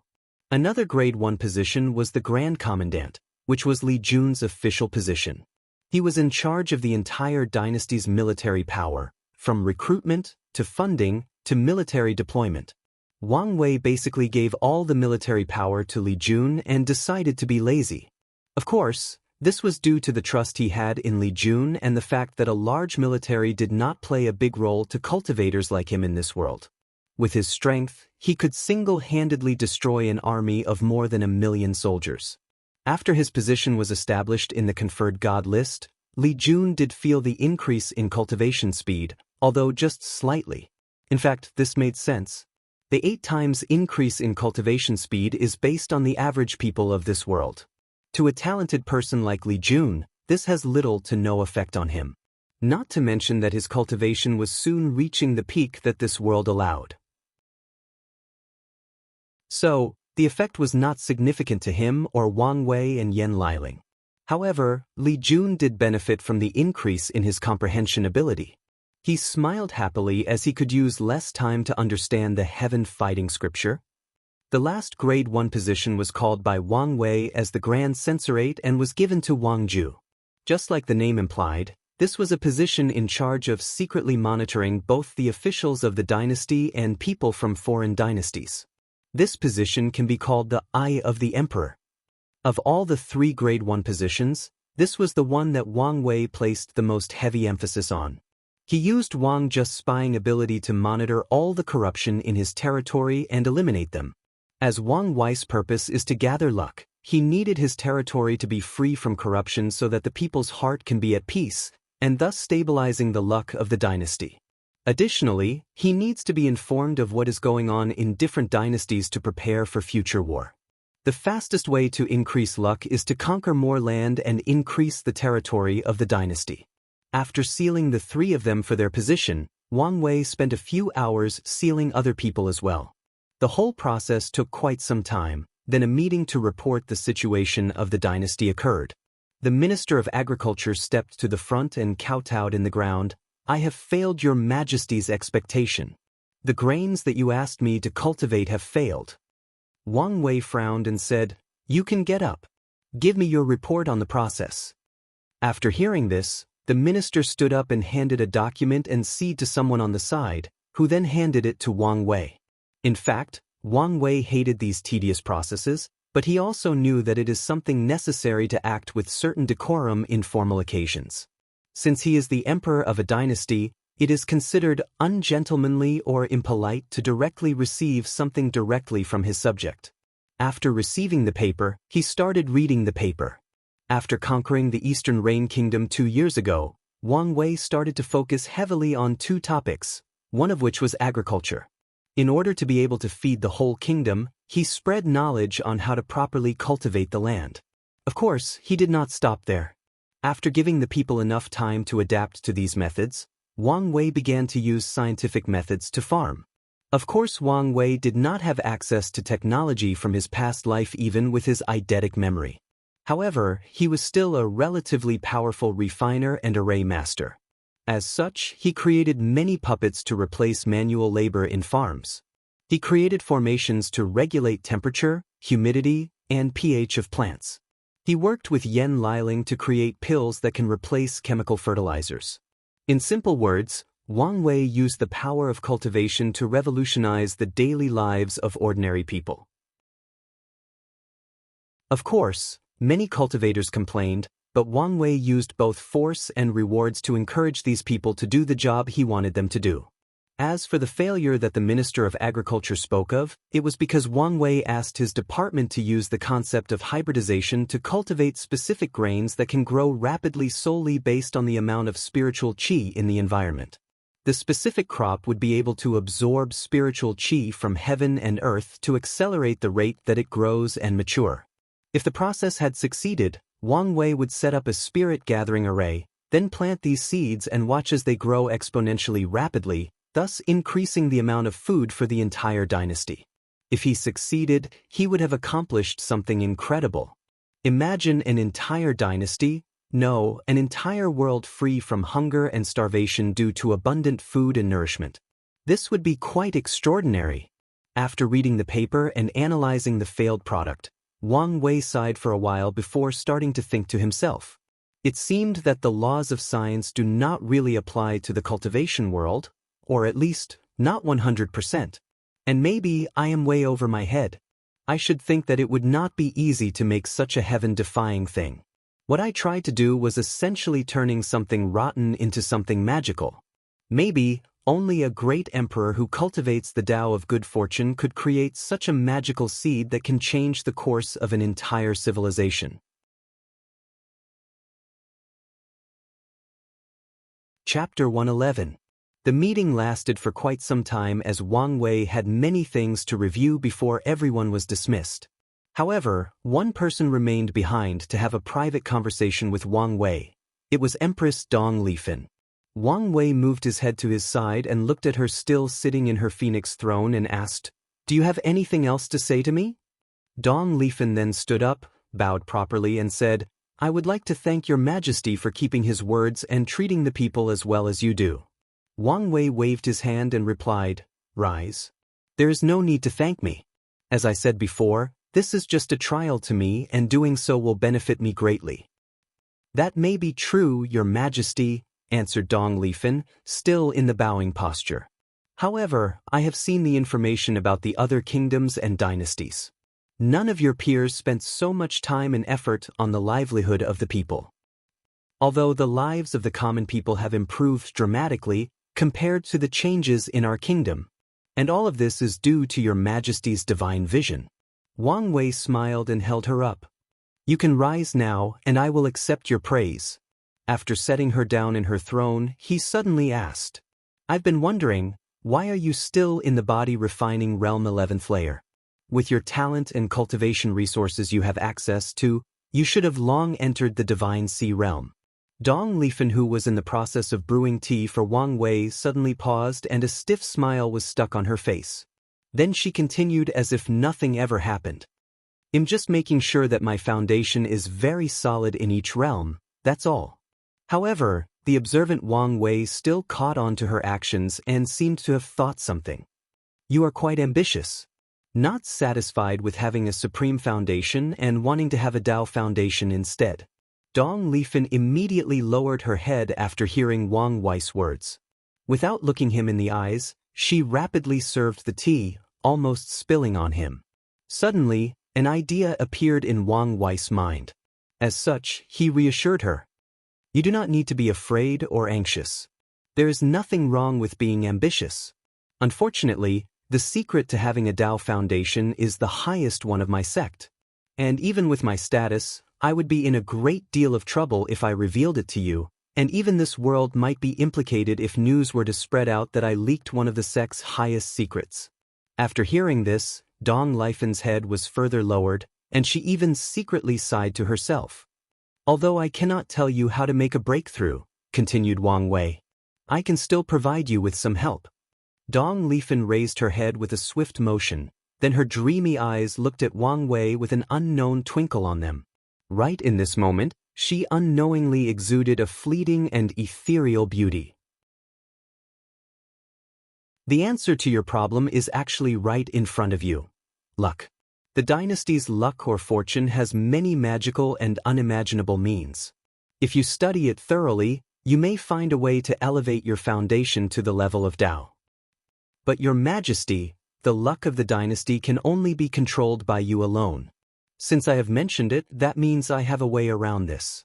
When I'm not busy, you can come find me and I will use the imperial seal to allow you control over the dynasty's luck. I'll even provide you with my experience in breaking through the body refining 12th layer." Dong Lifan wanted to immediately object. Control of a dynasty's luck is the symbol of an emperor, it is proof of their status and power. How could she use such a thing? Even if she wanted to, the ministers of the court would never allow it. They would instantly accuse her of having the idea of revolt and ask that she be deposed of her status immediately. Maybe even worse, they might ask that she be executed for treason. Dong Lifan was well aware that many ministers of the court did not like her or approved of her, especially given the fact that she was the remains of the last dynasty.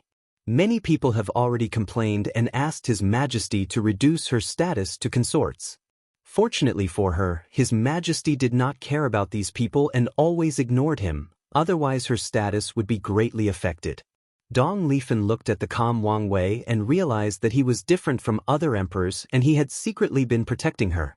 She blushed slightly, and with a look of determination, bowed once again and said, "Then, I will gladly accept your Majesty's favor and grace." Afterwards, the two of them chatted over tea before Dong Lifan left towards her own palace with steady strides and a wide smile. Wang Wei watched the Empress leaving and a gleam of light flashed deep into his jeweled gray eyes. It seemed that there was no need for me to find a way for her to be interested in studying luck.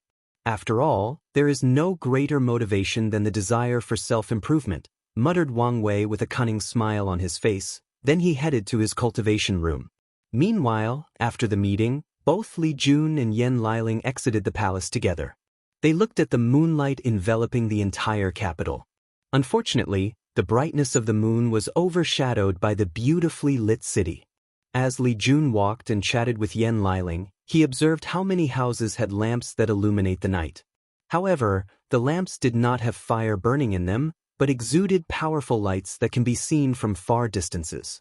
Suddenly, Li Jun looked at Yan Liling and said, "I suddenly had the urge to visit Rainbow City." "So late at night?" "Well, it won't take long anyway." "Let's go." After the two of them agreed, they walked to a corner of a lighted street and waved their hands. Soon, a carriage came and stopped in front of them, and the driver said, "Young master and miss, did you call for a flying horse carriage?" The two of them nodded and entered the carriage and said to the driver through a glass window, "Drop us at the Dragon Launch Station." "No problem," responded the driver. Then he pressed a button. Immediately afterwards, countless runes lit up on the carriage. The driver placed both hands on a circular wooden barrel top and steered the carriage. The carriage, who was in fact driven by a wooden horse that had 4 wheels for legs, started to move forward rapidly on a street large enough for more than 10 carriages to pass through. Despite this, though, each carriage followed a single line and ran behind each other without trying to surpass each other. A few minutes on the road, the driver suddenly said to the both of them, "I cannot believe that your Majesty created such a magical carriage for the common people. Now, traveling has become so easy." "It is indeed a brilliant invention," responded Li Jun. "I heard the original name was a sea. I wonder if it's true?" "It's true, however. The officials of the court argue that the people would be intimidated by the new and unrecognizable name, and it is better to use something more familiar. As such, the name Flying Horse Carriage was used. Well, personally, I think the current name is quite pleasing." The driver seemed not surprised that these two passengers had access to sensitive information such as this. The reason for that is the fact that the driver had already guessed that these two people had a powerful background based on the clothes they were wearing. As a person who has been driving a carriage for quite some time now, he has learned to identify customers with prestigious and noble backgrounds based on their clothes and demeanor. Seeing that these customers were actually quite amiable, the driver continued to chat with them.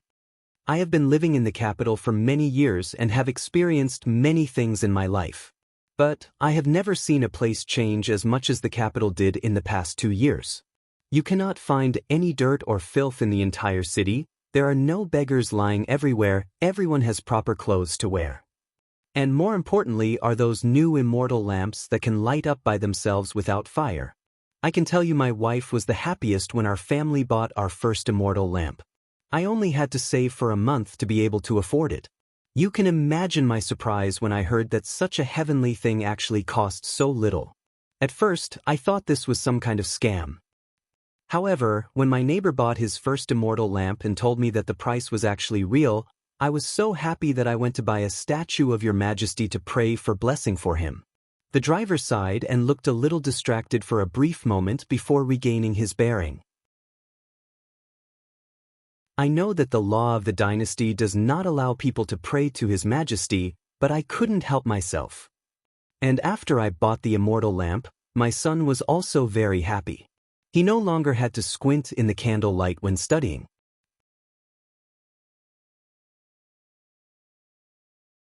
Chapter 112. Both Wang Wei and Yan Liling looked at the driver that seemed to want to release himself by talking to someone, and they sighed. This realized how much of an impact their big brother has on this world and the amount of changes he brought to the people. This driver is just among the billions of people whose lives that their big brother has changed over the past 2 years. After a brief pause of reminiscing, the driver did not stop talking and continued on. Don't get me started on the sage book that the school provided to my son. Not only was the school free to attend, they even provided the student with an immortal artifact like this. I heard my son say that his teacher was talking to him directly through the book. So, how does this thing work anyway? It's not actually talking to him, but placing him in an illusion. Illusion? Yes, answered Yan Liling. The Sage Book has an illusion array carved on it that places the students into a powerful illusion where they can review their teacher's lecture and knowledge. With this illusion, the students can have knowledge directly placed inside their minds, thus skipping the process of memorizing things. They can also have access to every teacher's lecture anywhere and anytime. Big Brother, His Majesty created this method to be able to quickly train officials for the dynasty. Of course, Yan Liling only briefly summarized the purpose of this book and did not mention many of the revolutionary ideas in them. For example, while in the illusion, the people will enter a state of deep focus in which their spirits will be enhanced to the extreme, thus dramatically increasing the learning abilities of each student. In order not to be affected, each school is required to properly feed each student, as thus intense focus can have a negative effect on the body. In order to create this origin artifact, her big brother had to study illusion with Su AI for months. As a person knowledgeable in runes, Yan Liling had to marvel at such innovative use of runes and refining. The driver listened attentively and nodded. Although I don't understand what you are saying, said the driver. I'm still happy that His Majesty created such an immortal artifact.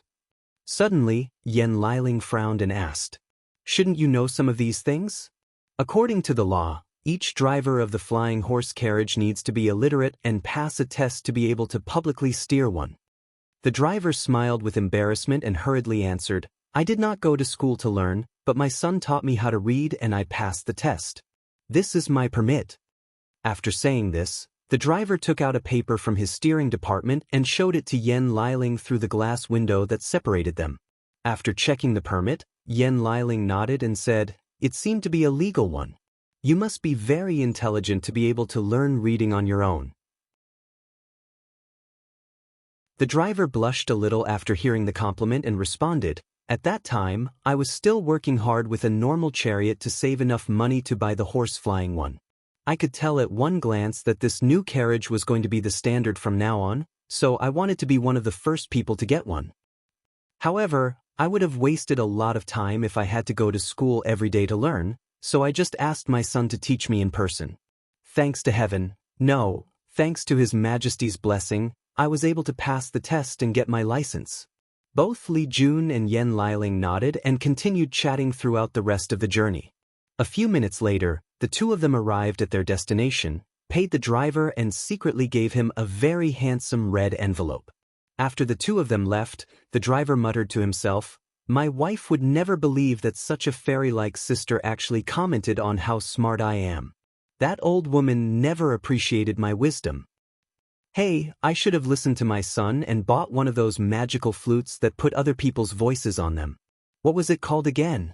Right, voice-storing flute. However, these things are too expensive. After saying that, the driver got in his carriage and drove out, searching for his next passenger. Meanwhile, Li Jun and Yan Liling arrived at their destination, the Dragon Launch Station. Then they went to buy their boarding permits. After showing their identification card, the woman responsible for providing the permit was immediately flustered for a moment and said, Your Excellencies, as high-ranking officials, boarding permits are actually free.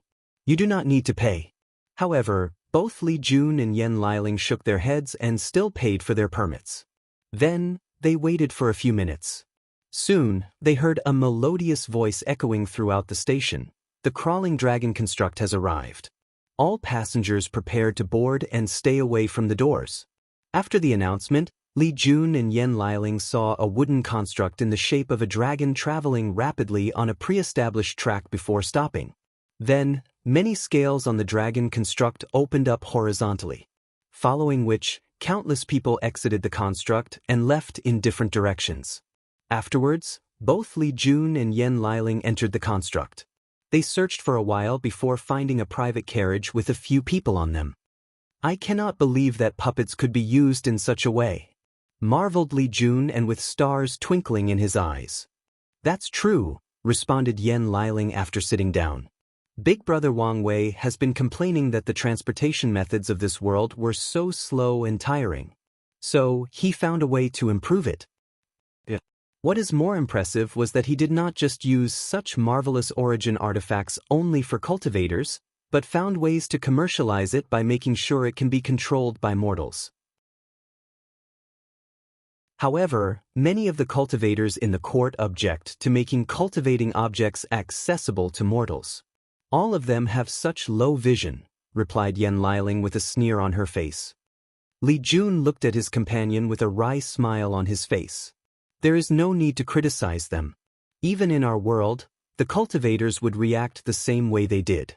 In fact, if we were not influenced by Big Brother, can you guarantee that we would not respond the same way?" Yen Liling did not answer his question. After a few seconds, she said, "What a weird word, commercialize. Big Brother always has a bunch of weird names. Didn't he want to call the crawling dragon construct a train? I heard my mother say that all geniuses have weird habits. So, my little genius, what is your weird habit?" asked Yen Liling with charming eyes that could mesmerize most men. Li Jun then whispered in her ears, "How about I show you my weirdness tonight, when we are alone?" Yen Liling immediately blushed and pushed Li Jun away and said, "Not here in public." Li Jun smirked a little and moved his head away, looking at the window in order not to further embarrass his wife. After a few minutes, Yen Liling had regained her composure and asked, "What are you thinking so deeply about?" "I'm thinking whether the human emperor was as good as Big Brother Wang Wei." After hearing this, Yen Liling also had a pensive look on her face. "Who is the human emperor you are talking about?" said a sudden melodious voice while the two of them were thinking. They both turned their voice in the direction of the voice. There, they saw a beautiful young girl looking at them. The beautiful girl was dressed with a refined hanfu. She had a very calm temperament and eyes full of vicissitudes that contradicted her youthful face. Yen Liling took a good look at her before saying, "Are you the Empress Master, Yu Siyu?" The beautiful girl then sat next to the two of them after an invitation. "Looking at your face, you must have broken through the divine altar realm," said Yen Liling with a smile. Yu Siyu bowed and said, "Thank you, Miss Yen Liling, for the pills you provided." "No problem. As long as you work hard for the Big Brother, you will always be rewarded. So, what are you doing here?" After hearing Yen Liling's question, Yu Siyu sighed and answered, "After my breakthrough about a month ago, I exited my seclusion to find the capital. No, the entire kingdom has changed dramatically. So, I decided to travel around to get acquainted with the changes that have occurred. Today, I decided to spend the whole day traveling to different parts of the dynasty through the crawling dragon construct, when I overheard your conversations just now. So, that's how it is. I'm still very curious about your world, especially this human emperor you just mentioned. If you don't mind, could you please tell me about him?" Both Li Jun and Yen Liling looked at each other for a brief moment. Noticing this, Yu Siyu quickly said, "If this is some sort of secret, you do not have to say anything." "No, it's not like that," answered Li Jun. "We were just a little surprised by the sudden question. As for the human emperor, he was a legendary character from our world."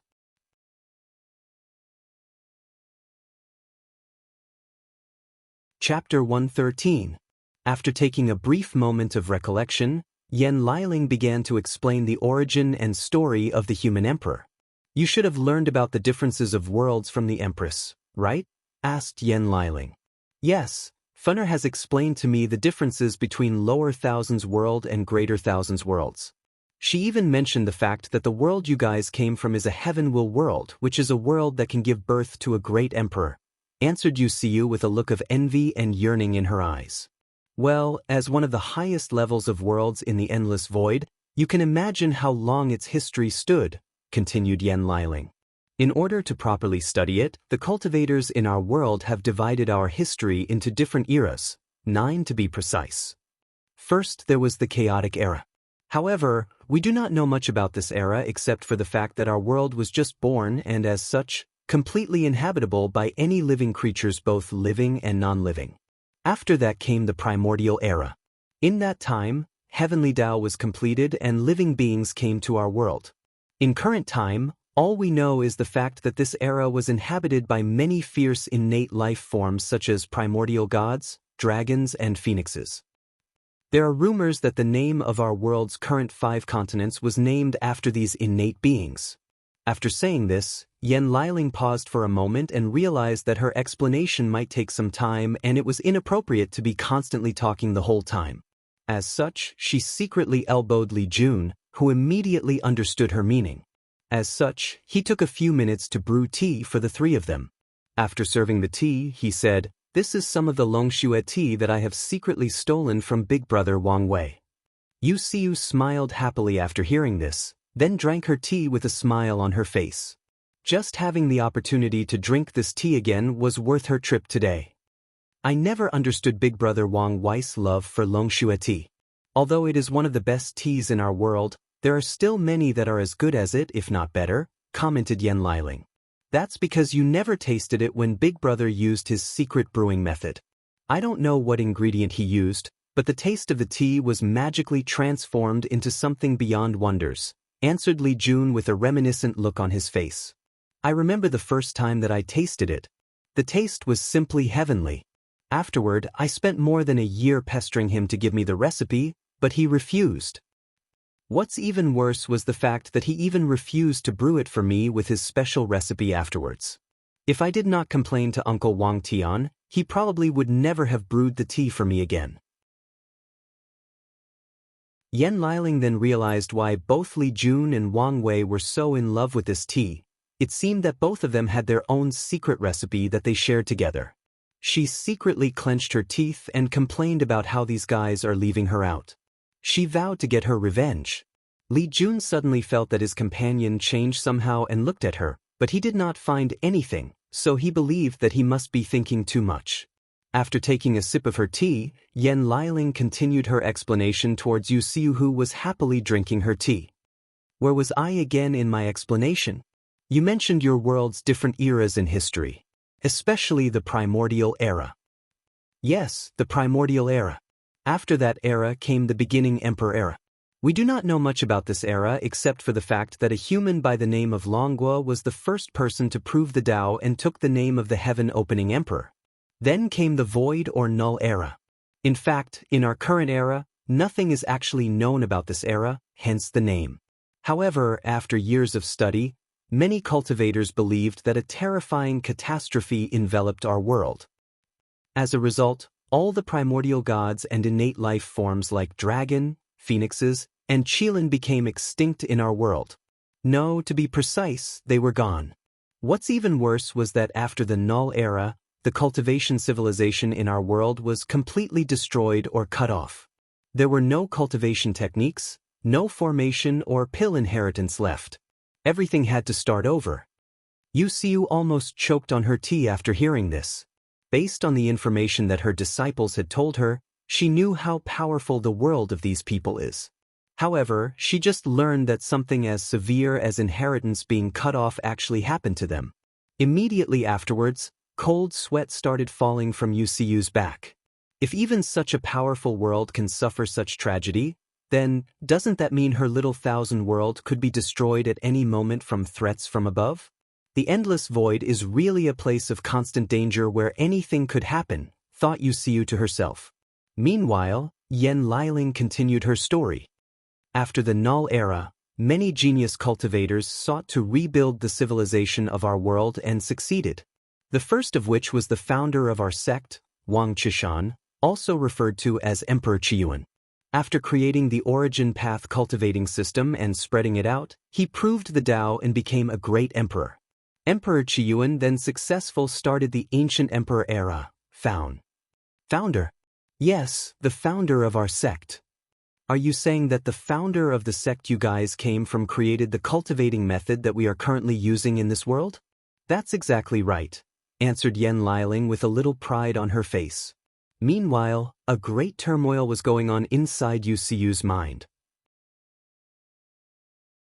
Although she guessed that these young people had extraordinary status, she did not think that their status was so noble, especially when it comes to His Majesty Wang Wei. She noticed how he was the leader of the group. Additionally, given the fact that he shared the same surname as Emperor Qiyuan, there is a high chance that he is his direct descendant. After taking a mouthful of tea to calm herself down, she asked, "What about the human emperor you mentioned before?" Yes, the human emperor was also an ancient emperor. In fact, he was the last great emperor of that era. To be precise, he ended that era. Near the end of the ancient emperor era, our world faced another disaster. The first great emperor from the demon race was born. Demon race? Oh right, I forgot that your world does not have a demon race. You should be aware of demonic beasts? You then nodded. Their world does have demonic beasts living in mountains, ocean, and mainly forests. The majority of these beasts are way more powerful than ordinary cultivators. After a demonic beast enters Tier 4 or the supernatural realm, most of them will go through heavenly tribulation to turn into humans.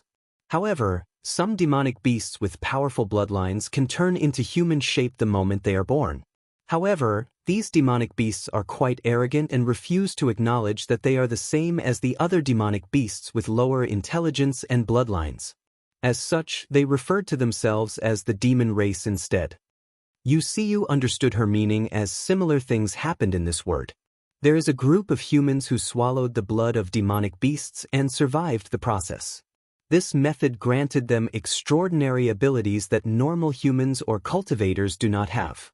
As such, these groups of people refused to acknowledge themselves as just human and called themselves the blood human race. After a brief explanation, Yen Liling continued her story. After the demon race gave birth to their first great emperor, he did not behave morally upright like the other human emperors. He started to conquer the entire world while killing all the humans. Wherever he went, he would either kill all the people or enslave them in servitude of the demon race. Many powerful emperor lineage fought against the Golden Ape Great Emperor with either their emperor artifacts or formations. However, it was of no use.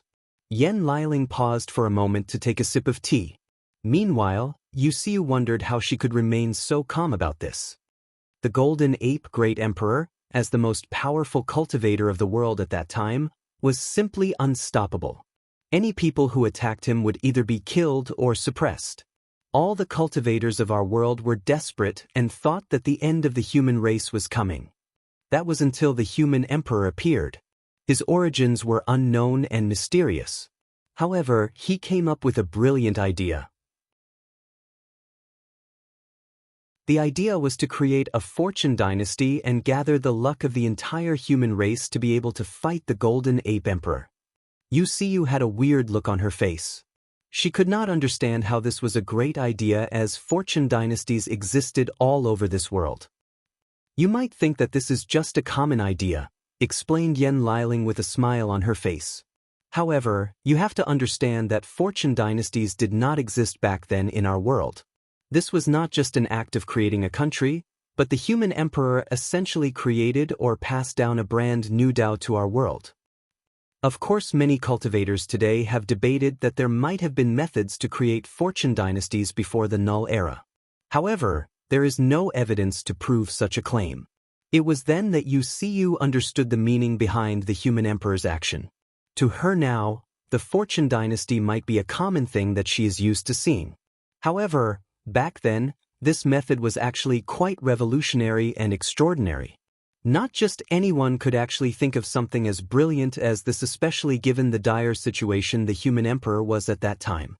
Not to mention that given the connection her world has to the myriad emperor word, There is a high chance that the method of creating a fortune dynasty also originated from there.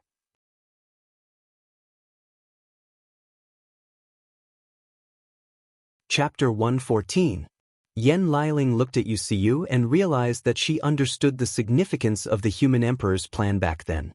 She nodded and continued her explanation of their world's history.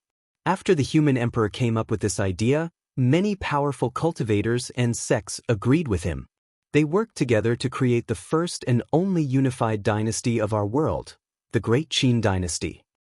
The human emperor was voted as the ruler of such a powerful dynasty after many negotiations among the cultivators of the world.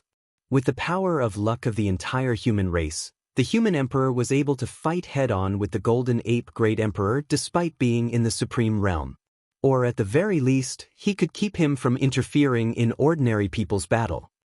This human emperor sounded like a great cultivator.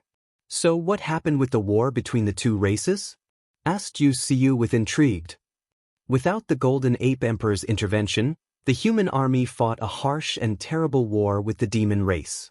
After countless millennia, the human race was victorious. The territory of the human race covered the entire myriad emperor world. All 5 continents were then conquered. This was an unprecedented feat never done before, even to this day. This time Wuxia nodded calmly. However, she was not that impressed given the fact that their entire world was conquered many times by powerful dynasties. Although these dynasties did not last long, they still accomplished a great deed that left their names engraved in the annals of history. Yen Liling noticed Wuxia's lack of awe at such an amazing feat and could guess the reason. It seems you do not understand the meaning of such a thing, so let me further explain. Do you think that your world is big? Wuxia then nodded. She knew how big her world was. With her previous cultivation level, it would take her years to travel all over it. Even with her current realm, she would have to spend months traveling non-stop at full speed to be able to travel throughout the entire world. After saying her nods her head, Yen Liling then continued, "Well, I can honestly tell you that your entire world is probably the size of about 5 to 10 domains in our world. And each of the 5 continents have 3,000 domains. And some domains are actually huge in size. For example, the Heavenspan domain that our Dao opening sect is located in is probably a few times larger than this world." Wuxia looked at Yen Liling with her mouth wide open. She could not fathom how vast their world actually was. Not to mention the fact their world was actually one of the many heaven-will world existing in the endless void. Wuxia sighed and realized how insignificant she was in the grand scheme of the universe. She sighed and realized that only by following and cultivating her own Tao or path that she can find inner peace and fulfillment in her life. After coming to this realization, Wuxia's state of mind was sublimated, her foundation was stabilized, and her cultivation that had just breakthrough was further loosened. Both Li Jun and Yen Liling noticed this change and were not surprised. Sometimes, low vision can be an obstacle for cultivators in their path of pursuing the Tao. Of course, they also secretly praised Wuxia. Not all cultivators can accept it when their worldviews are shattered and rebuilt. Just the fact that she was able to accept such things so quickly and rebuild her views so quickly preceded that she is a person with extraordinary willpower. Li Jun cupped his hands together and said, "Congratulations, fellow Taoist Wuxia, for being able to break through the shackles of the state of mind." Then Yen Liling did the same thing as well. Wuxia happily accepted their blessing with a smile on her face. After taking a brief moment to calm down, she continued to ask about the human emperor. After the Great Qin dynasty conquered the world, the human emperor had enough luck to be able to fight equally against the Golden Ape Emperor instead of just barely defending. However, immediately afterwards, the cultivators of that time faced a problem. Despite the fact the human emperor was equal to a great emperor in battle strength, he was still a supreme realm cultivator. After a few millions of years, his lifespan would eventually come to an end. Meanwhile, the Golden Ape Great Emperor was actually immortal. He could wait for the death of the human emperor before counterattacking against the human race. Additionally, internal disputes started to happen inside the Great Qin dynasty. The only reason that the cultivators banded together was to fight against the Golden Ape Emperor. As such, they refused for him to choose a successor from his children to inherit the throne. Not to mention the fact that it was debatable whether one of his descendants could bear the power of such tremendous amounts of luck. However, even if one could, what about their character? The reason that the human emperor was chosen as the ruler of the great Qin dynasty was due to his strength, charisma, and noble character. Nonetheless, the other cultivators feared that the human emperor's descendants would be corrupted by power and became a tyrant that abused said power. At that time, some people suggested choosing the next emperor based on other powerful cultivators in the world. However, no candidate could actually be chosen. Before the war with the demon race, many of the sects and factions had enmity with each other, so they refused to let their enemies or competitors become more powerful than them. Yan Liling then took a sip of tea to moisturize her throat. Then, she looked at Li Jun, who seemed to be distracted thinking about something. During that time, the great Qin dynasty came close to destruction due to internal politics. However, the human emperor came up with another brilliant solution to the problem. He noticed that Heavenly Tao disliked the Golden Ape Emperor. Many of his methods were harmful to the world. As such, he suffered from countless divine punishment. However, the Golden Ape Emperor was too strong and simply ignored the punishment. Based on this fact, the human emperor decided to use the entire human's qi luck as a medium to sacrifice to Heavenly Tao to create a heaven will. This was a crazy idea, as all the cultivators in the world were aware of the fact that only one heaven will appear in one generation, and the Golden Ape Emperor had already acquired it. To everyone's surprise, this method actually worked. A second heaven will appeared in one generation.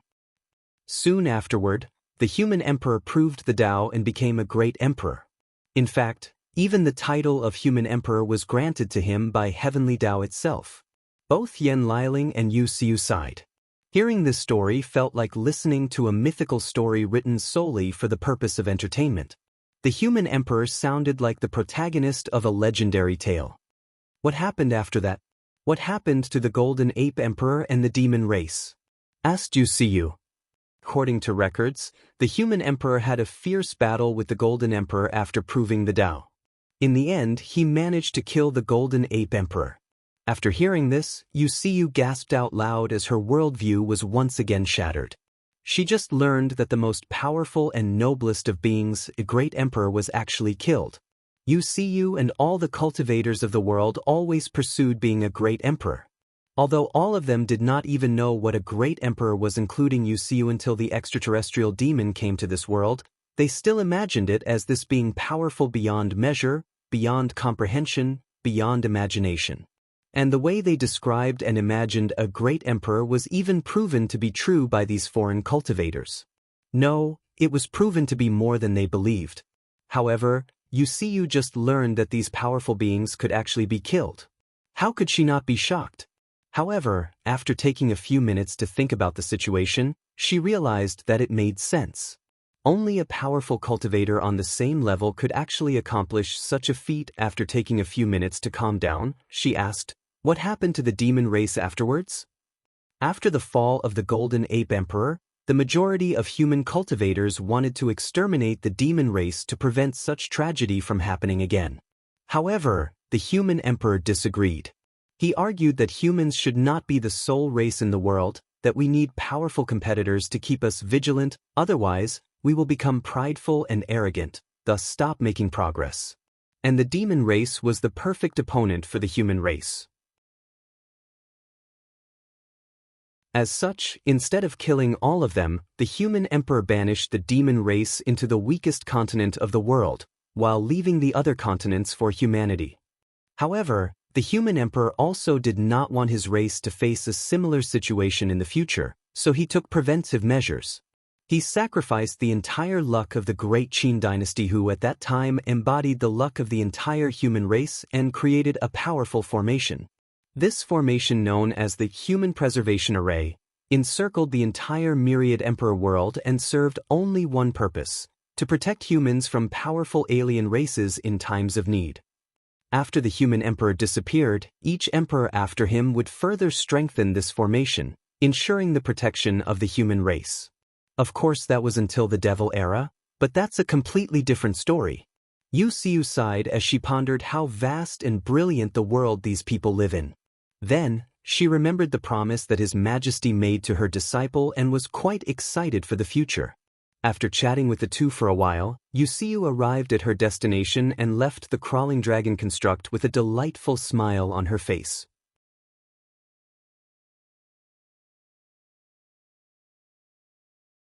Chapter 115. Yan Liling took notice of Li Jun's distraction midway through her narration, so, after Wuxia left, she asked him what he was thinking about so deeply that he was being so rude to a guess. "Oh, I just suddenly remember the time me and Big Brother Wang Wei had to learn about the human emperor when we were young." "Did something interesting happen?" asked Yan Liling with an intriguing look on her face. "At that time, our teacher asked us to write a paper about our understanding of the human emperor. All the kids in the class wrote about the glory and greatness of the human emperor, including me. However, Big Brother Wang Wei was not so flattering." I still remember the angry look on the teacher's face after hearing Big Brother Wang Wei's paper. Haha, he was so angry and wanted to reprimand him, but he did not dare do so due to Big Brother Wang Wei's status. "So, what did Big Brother Wang Wei write on his paper?" asked Yan Liling hurriedly. According to Big Brother Wang Wei, the human emperor was not as morally upright as people of later generation make him out to be. In his paper, he argued that the only reason that the human emperor created the human preservation array was due to karma. Karma? According to the Big Brother Wang Wei, although most great emperors should not be greatly affected by karma, things were different for the human emperor.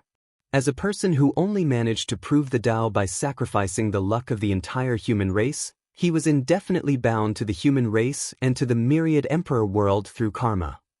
If the human emperor did not pay the karma he owed to the myriad emperor world, he would be stuck all his life as the protector or guardian of the world for all of his life.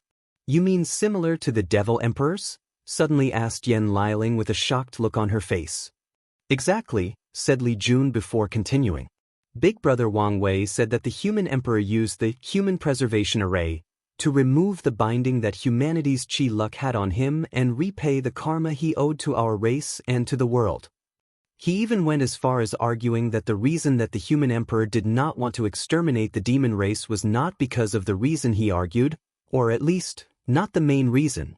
The real reason was that he needed a good reason to use humanity's chi luck to create the human preservation array. Yan Liling was more surprised by the article written by Wang Wei. However, the more she thought about it, the more reasonable she found it. After pondering for a while, she asked. It made sense given the fact that even his title was granted to him by Heavenly Tao itself. He is the only great emperor to have such an honor. However, why did Big Brother Wang Wei dislike the human emperor so much? It's not that he disliked him, more like he was wary of him for some reasons. I remember that Big Brother was somewhat shocked when he learned that the human emperor chose the name Qin for the first dynasty. During that time, he was obsessed with finding out the origin of the human emperor. He spent a lot of time in the sects' Tibetan scripture pavilions searching for information about the human emperor. Yan Liling nodded and did not think too much about it. She knew that Wang Wei sometimes behaves weirdly. And just like Li Jun, she also knew that some geniuses have weird quirks compared to other people. Suddenly she asked, "Wait, from what I know, Big Brother Wang Wei was proven to be a genius at a very young age, so why was he in the same class as other children of the sect? Shouldn't he be studying by himself, or asking a tutor to teach him personally?" Oh, that was because Aunt Yu Yen did not want Big Brother to become cold and arrogant.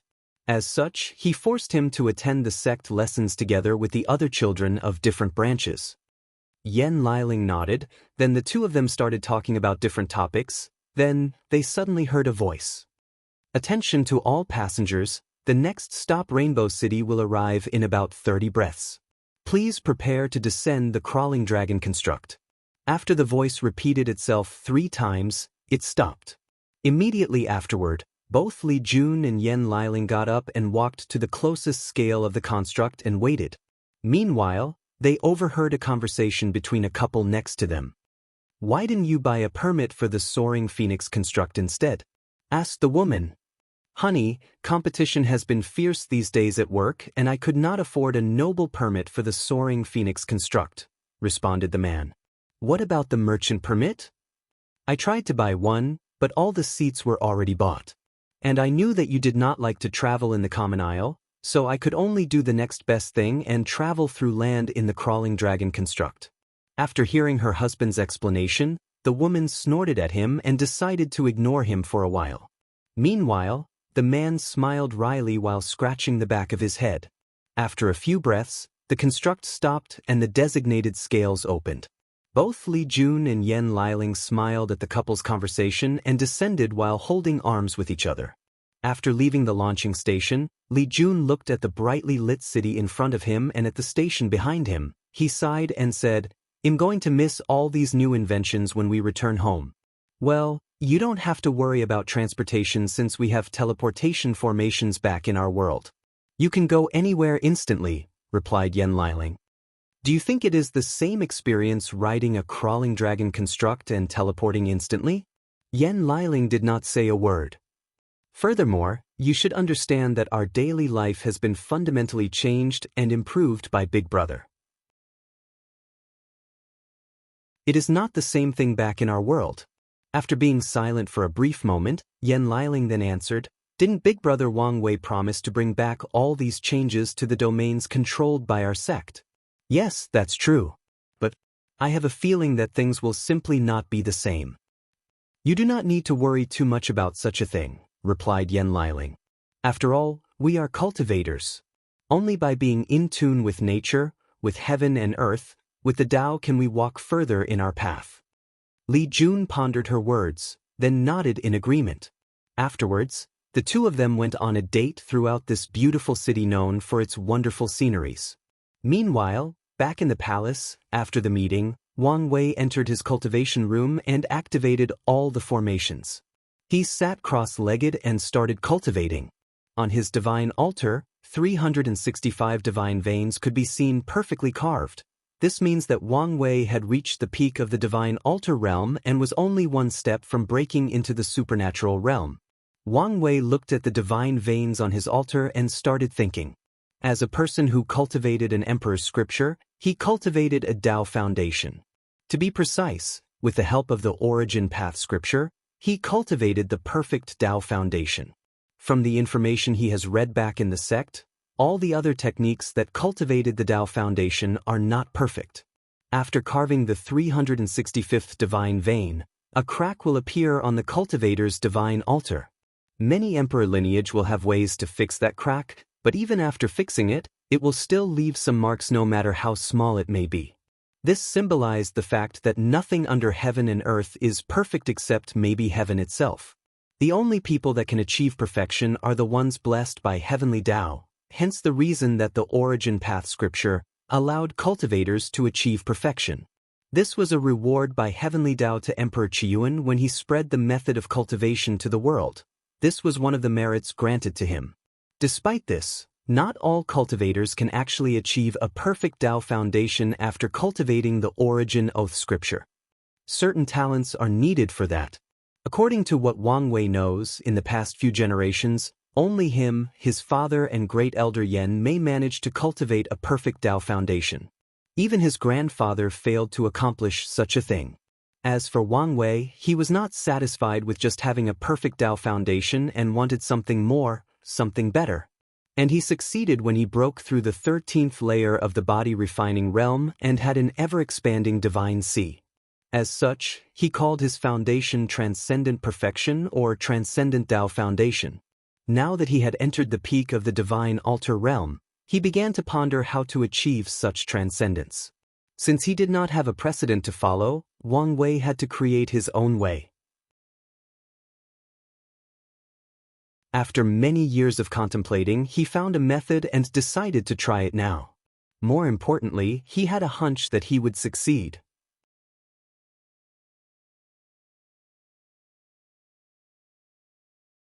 Chapter 116.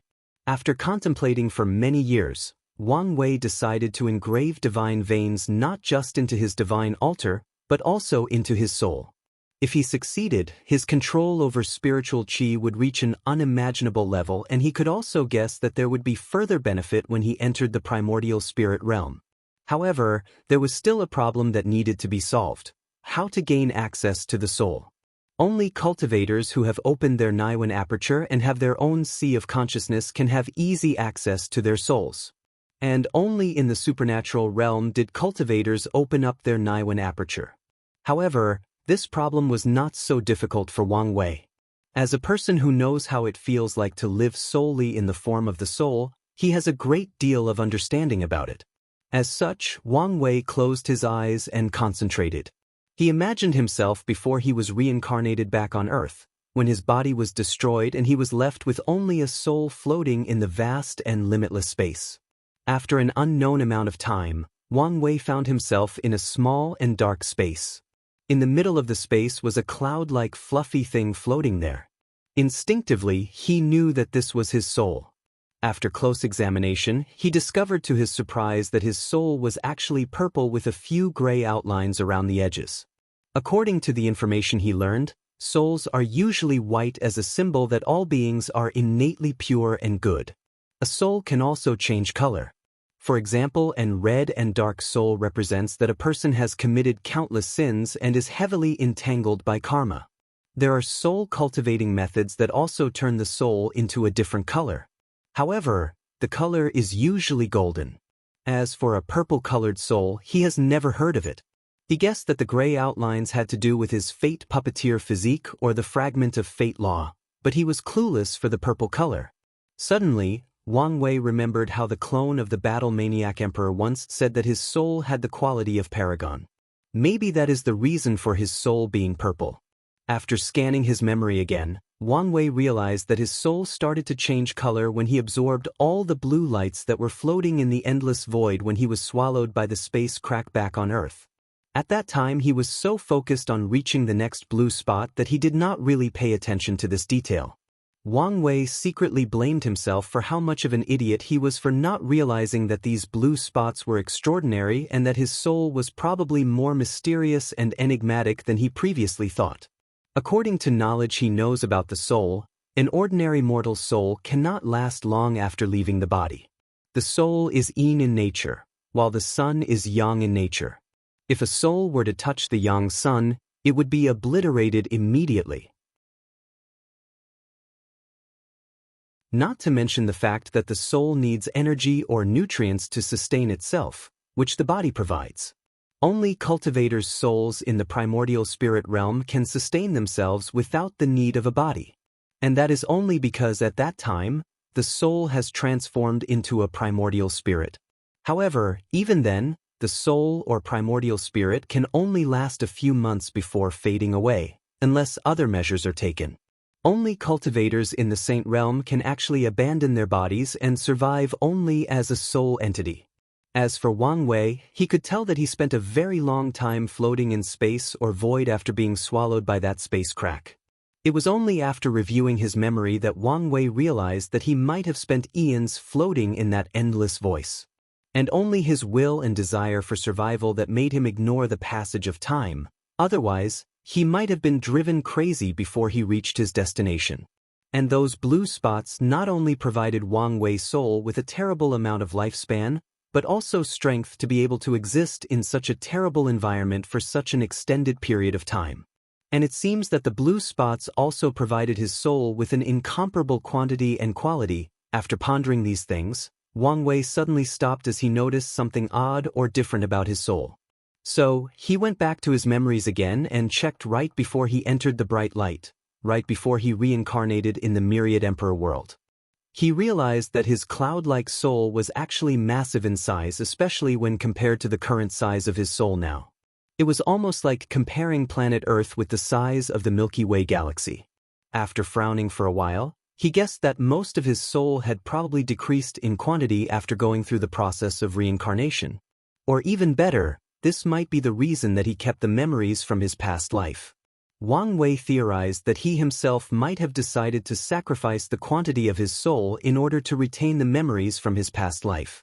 Unfortunately, he could not remember anything after entering the bright light. Well, luckily, my soul's quality still remained, thought Wang Wei after sighing for a while at his tremendous luck. In fact, Wang Wei was not that sad about this loss despite what he said.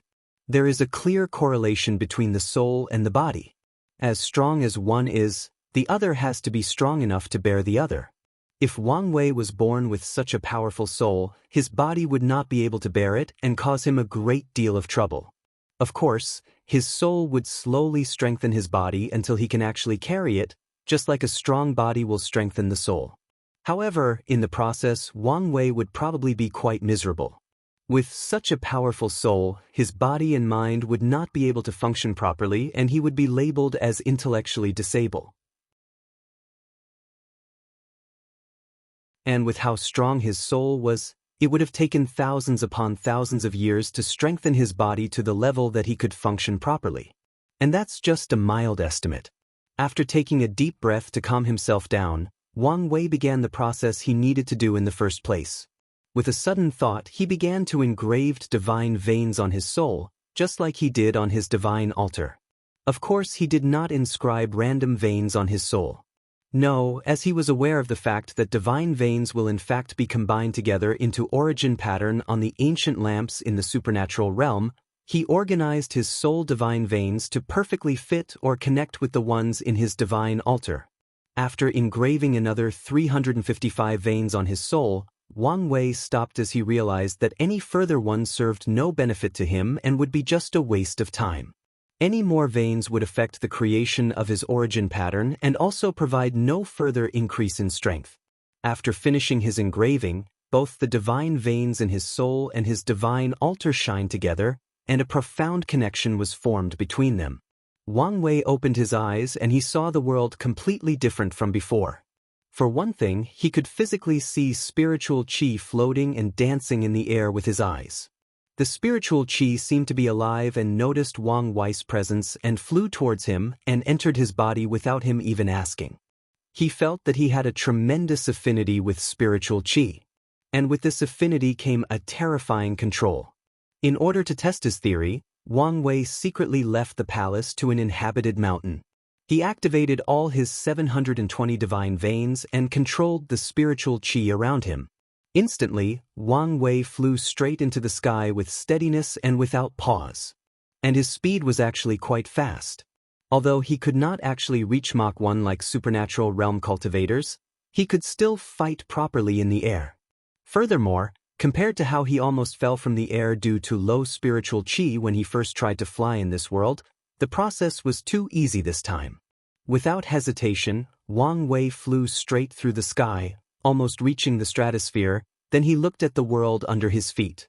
At this height, Wang Wei could see the entire world from one end to another. He could see how this world was actually a piece of land surrounded by ocean that defies the fundamental laws of gravity. And unlike the myriad emperor world, this world did not have a barrier to protect it, but Wang Wei could see a powerful formation at the end of the world that cut off the world from the endless void. After sighing for a while at how mysterious the world of cultivation works, Wang Wei returned to the palace. He wanted to know how long his seclusion took and deal with future plans.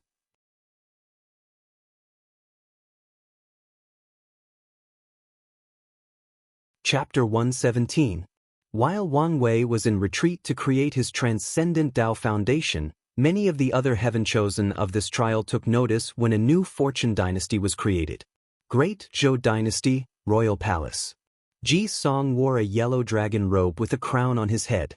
His muscular body and hard face emanate a powerful and bloody aura. He was sitting on a chair carved with dragons when he suddenly felt a change occurred in the eastern region. He connected to the luck of his dynasty and watched how the great Xia dynasty was founded with tremendous amounts of luck. He clenched his teeth so hard that the dragon throne he sat on was deformed, and through gritted teeth he said, "Wang Wei." Immediately afterward, a terrible killing intent enveloped the entire meeting room. Many officials thought they had done something wrong and immediately knelt in the ground asking for forgiveness. All of them except one, First Prince Jisoo. Or in this case, Prime Minister Jisoo. After seeing his younger brother's reaction, he guessed what happened and said out loud, "Your Majesty, calm down." His voice contained a little bit of his spiritual power, and Ji Song immediately came back to his senses, thus removing his killing intent. However, this was just on the surface. Deep in his eyes, the killing intent was so intense that it wanted to devour not just his enemy, but himself as well. Ji Su also noticed this and he frowned. He could tell that his brother's situation right now was not ideal. If he continues like this, he most likely will develop heart demon towards Wang Wei. After seeing his younger brother calm down, Ji Su then said, "Are you calm now?" Ji Song just nodded. "Then we can prepare for our next expedition, the Great Wu Dynasty. Why not attack the Great Xia Dynasty? They have just become a dynasty and are still weak. It is the perfect time to attack and destroy them," responded Ji Song with boundless bloodlust in his eyes. "Songer," responded Ji Su in an informal manner. "This is not the time to make decisions based on your personal vendetta. The Great Xia Dynasty is located all the way east from the three central dynasties. Do you know how many kingdoms and dynasties are between us and them? How long do you think it will take to reach there with our armies? Can you guarantee that the other dynasties will not take advantage of us marching eastward to sneak attacks in the back? You need to set your priorities straight and remember the main reason that we came here. As for Sacred Son Wang Wei, you will have your opportunity for revenge. Now, focus on our attack against the Great Wu Dynasty." After hearing his brother's words, Ji Song took a deep breath to relax and nodded in agreement. Meanwhile, all the ministers on the floor secretly sighed in relief. Although His Majesty is often both brave and wise militaristically and politically, sometimes he can become rash and stubborn to an abnormal level, especially when it comes to things related to the former Eastern Reign Kingdom. During those times, it is up to the Prime Minister to talk some reason to His Majesty, otherwise, no one can stop him from acting the way he wants. After seeing his brother regain his bearing, Ji Su secretly sighed in relief. In fact, he lied to his brother. Or to be exact, he did not tell him the whole truth. The reason that he did not want his brother to attack the Great Xia Dynasty was due to the fact he feared that his brother might lose again. As such, he wanted his brother to conquer the easier Great Wu Dynasty. With the vast territory of both dynasties, he can absorb enough luck for him to reach purple gold. After that, even if his brother lost against Sacred Son Wang Wei, he will not fail this trial. Although it would be ideal if his brother could absorb luck after conquering the entire world, thus resulting in his chi luck reaching peak purple gold. However, he is just fine with just his luck breaking through purple gold from peak purple. With the foundation of their Great Zhou Imperial Dynasty, they can still help his brother further increase his luck by sacrificing a certain price. Great Shu Dynasty, a Taoist temple. Many ministers of the dynasty were reporting to a young handsome man named Feng Heng, who was wearing a Taoist robe with a yin-yang symbol all over it. National teacher, over the past decade, more than 300 temples have been created all over our territory. We have also taught the people on how to read and recite scriptures, and to go to the temples and seek enlightenment. However, the people seem determined to pray and offer incense despite the law we passed down. After hearing this, Feng Heng frowned and started thinking deeply. The sect has strict regulation for not accepting incense and faith. Anyone who breaks this rule will be severely disciplined. Then, he suddenly remembered that his teacher told him that it was all right. He said, "As long as they do not interfere with the operation of the temples, just leave them be." After that, a brief meeting about the situation of the dynasty took place before all the ministers left the temple. Immediately afterwards, Feng Heng noticed something in the east and used the luck of the Great Shu Dynasty to observe. "Great Xia Dynasty," he muttered with a pensive look on his face. Meanwhile, after leaving, some of the higher officials started talking to themselves. Ever since national teacher Feng Heng arrived, our workload has decreased dramatically. As long as we do the bare minimum and ensure the safety and livelihood of the common people, everything else is fine. You're totally right. Not just us have changed, even His Majesty has greatly changed. He is no longer so ruthless, brutal, and cold. Hey, during those times, I woke up not knowing whether I would return home to see my family again. I remember that Xia Zhan was whipped to death for objecting to His Majesty for wanting to increase his harem by another 10,000 concubines. Shu, do not talk about His Majesty behind his back like this. You do not need to worry. His Majesty has entered seclusion in order to fully become a Taoist monk. He has not attended an official meeting for more than 5 years now. Hopefully, things remained this way forever. After that person said this, all the other officials laughed out loud, then secretly looked around them to see if anyone was watching them before hurrying to go home. Great Wu Dynasty, Imperial Palace. Sun Wen was sitting on his dragon throne with a look of pride and arrogance, like everything and everyone was under his control. Sun Wen, with a majestic voice, asked, "What was the result?"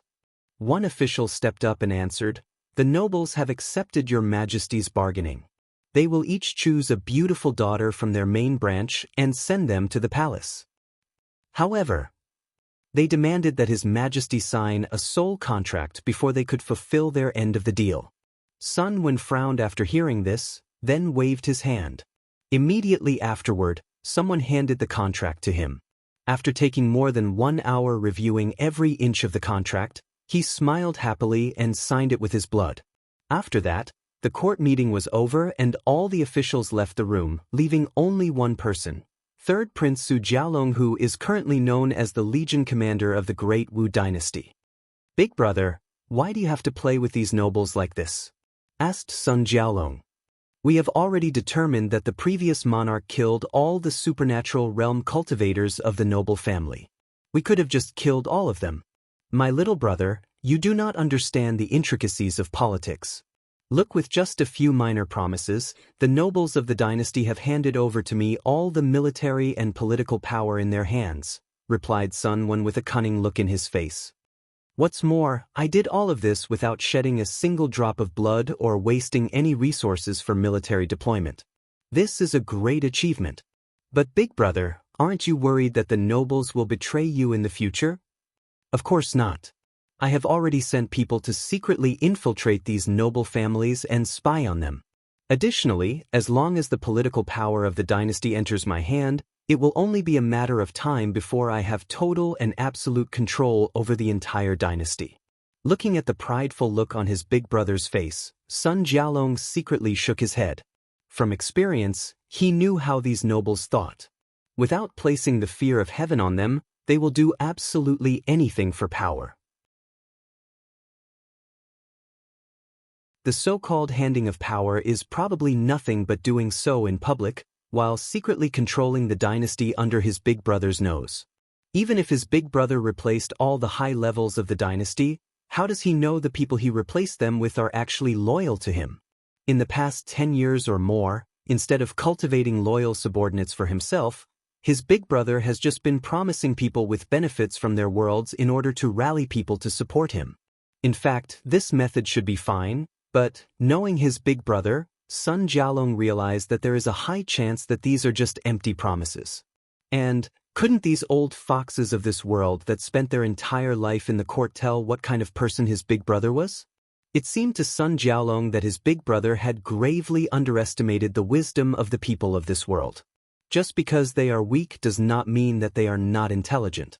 After sighing for a while, Sun Jialong then asked, "Then, big brother, are you ready to fight the heaven chosen of the other factions?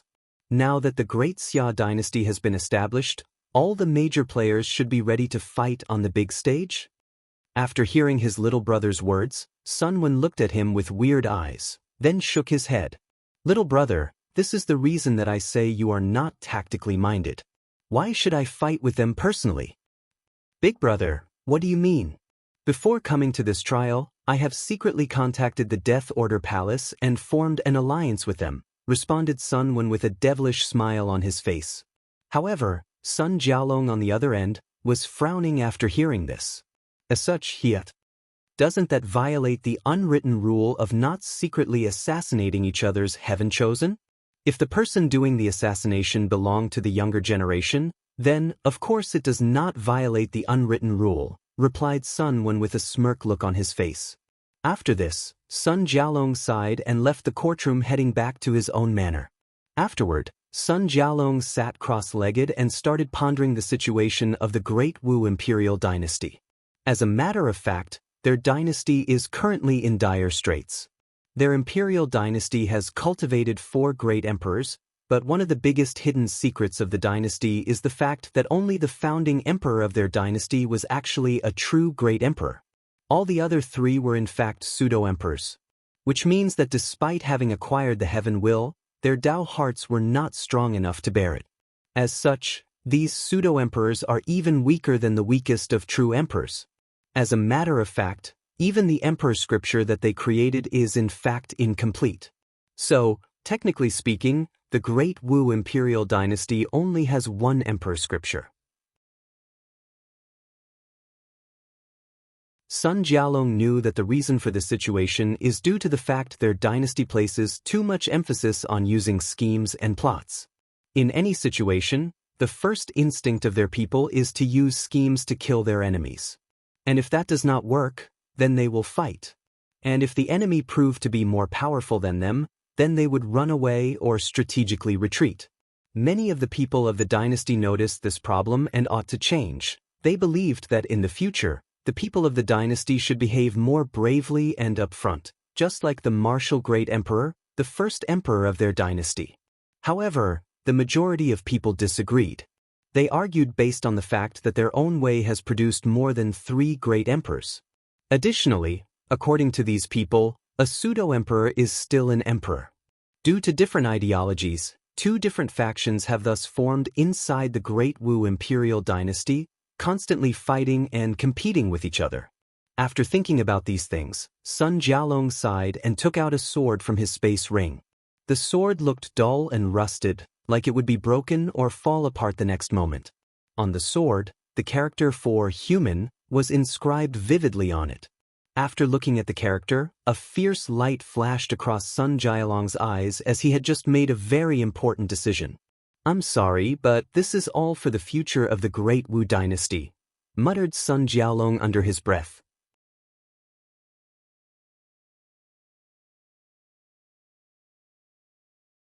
Chapter 118. When Wang Wei returned back to the palace, he was happy and relieved to discover that only half a month had passed during his retreat. As such, he immediately called a court meeting. Inside the meeting hall, all the ministers looked at Wang Wei sitting on the dragon throne. All of them had awe on their faces as they could feel that His Majesty was even more powerful than half a month ago. All of them wondered when cultivation became so easy. Of course, these people did not know that the reason that Wang Wei took so little time for his breakthrough was first due to his powerful soul. Second, it was because his cultivation room was the center or eye of the dragon vein that ran throughout the entire dynasty's capital. The dragon vein is actually a special kind of spiritual qi vein necessary for creating a fortune dynasty, while other spiritual veins are mainly used for places of cultivation. The more spiritual veins a place has, the more spiritual qi that said place contains. On the other end, without a place with a dragon vein, it is impossible to create a fortunate dynasty. This is one reason that Wang Wei had to wait until he conquered the capital before establishing his own dynasty. Meanwhile, during the court meeting, Wang Wei took a while to review all that happened during his retreat. After a few minutes, he said, "So, we are ready to start expanding our territories?" "Absolutely," answered Grand Commandant Li Jun. "Your Majesty, you can just give the order and our army will respond immediately." Wang Wei nodded and looked at one of his ministers. "What about the officials needed to take over different cities and states after our conquest? Is there enough people available?" The official who was part of the cabinet as the Minister of Education stepped forward and said, "Yes, according to your orders, we have trained copious amounts of scholars that are knowledgeable in government politics and management. However, Your Majesty, the majority of them do not have any actual experience." What do you mean not enough experience? Didn't you send them to different small villages around our territory to learn and experience proper management? Answered another member of the cabinet, the Minister of Finance. "How can a few villages compare to governing a city, county, or even state?" retorted the Minister of Education. Well, all I know is that you people in the education department are responsible for a quarter of the entire dynasty's spending in the last 2 years. I do not know what kind of plan you have, all I can say is that we do not have any money for it. After saying that, the Minister of Finance snorted coldly, while the Minister of Education looked at him like he was the enemy that killed his family. If it was outside, there is a high chance that these two people would fight with each other. Upon seeing the tense atmosphere of these two people, someone finally said something. It was the Empress, Dong Lifan. Minister of Finance, there is no need to worry about the treasury of the dynasty. With the rapid expansion of our territories, there will be countless wealth coming our way. As for you, Minister of Education, after our territories expand, you can send the reserved officials to their post immediately. However, after a few months, a reviewer can be spent to examine how well they are doing their jobs. The one who did a good job can stay at their post, while the ones who fail can have their salary decreased and given a warning. After 3 warnings, these people can be sent back to the academy as teachers. After hearing this, both ministers snorted at each other while nodding to the Empress. Although they do not like her, they have to admit that she is quite politically savvy. Many people did not like it when His Majesty broke convention 2 years ago and allowed the Empress to hold power in the court. Although there have been many female rulers in this world, the idea that only male can be emperor has been ingrained on the bones and soul of the majority of people of this world, especially scholars. However, seeing that Wang Wei did not care about their rejection, and Dong Lifan had proven numerous times that she is capable, they still showed her some modicum of respect. After seeing that the problem had been resolved without his interference, Wang Wei smiled and said, "The Empress' decision is correct. The next few years, Great Xia will be in a state of constant war and conquest. There will be no time to allow people to slowly adapt." After saying this, he looked at the Minister of Agriculture and asked, "Do we have enough grains for our military exploit?" "Yes, Your Majesty. There is enough grain for more than 5 years of constant fighting without affecting the lives of the people. Moreover, we have enough reserve to feed the entire dynasty for 2 years in case an emergency were to happen." After that, Wang Wei looked at Chancellor Yan Liling, who also reported her preparation. There are plenty of pills refined by the alchemy hall. However, the pills are not enough for all the soldiers to use, only the officers with a certain rank. Furthermore, with constant refining over the past 2 years, the majority of spiritual medicine is almost all used. As you know, it takes a long time for spiritual medicines to grow, unlike normal ones. However, the shortage should also be relieved after we conquer a few more kingdoms.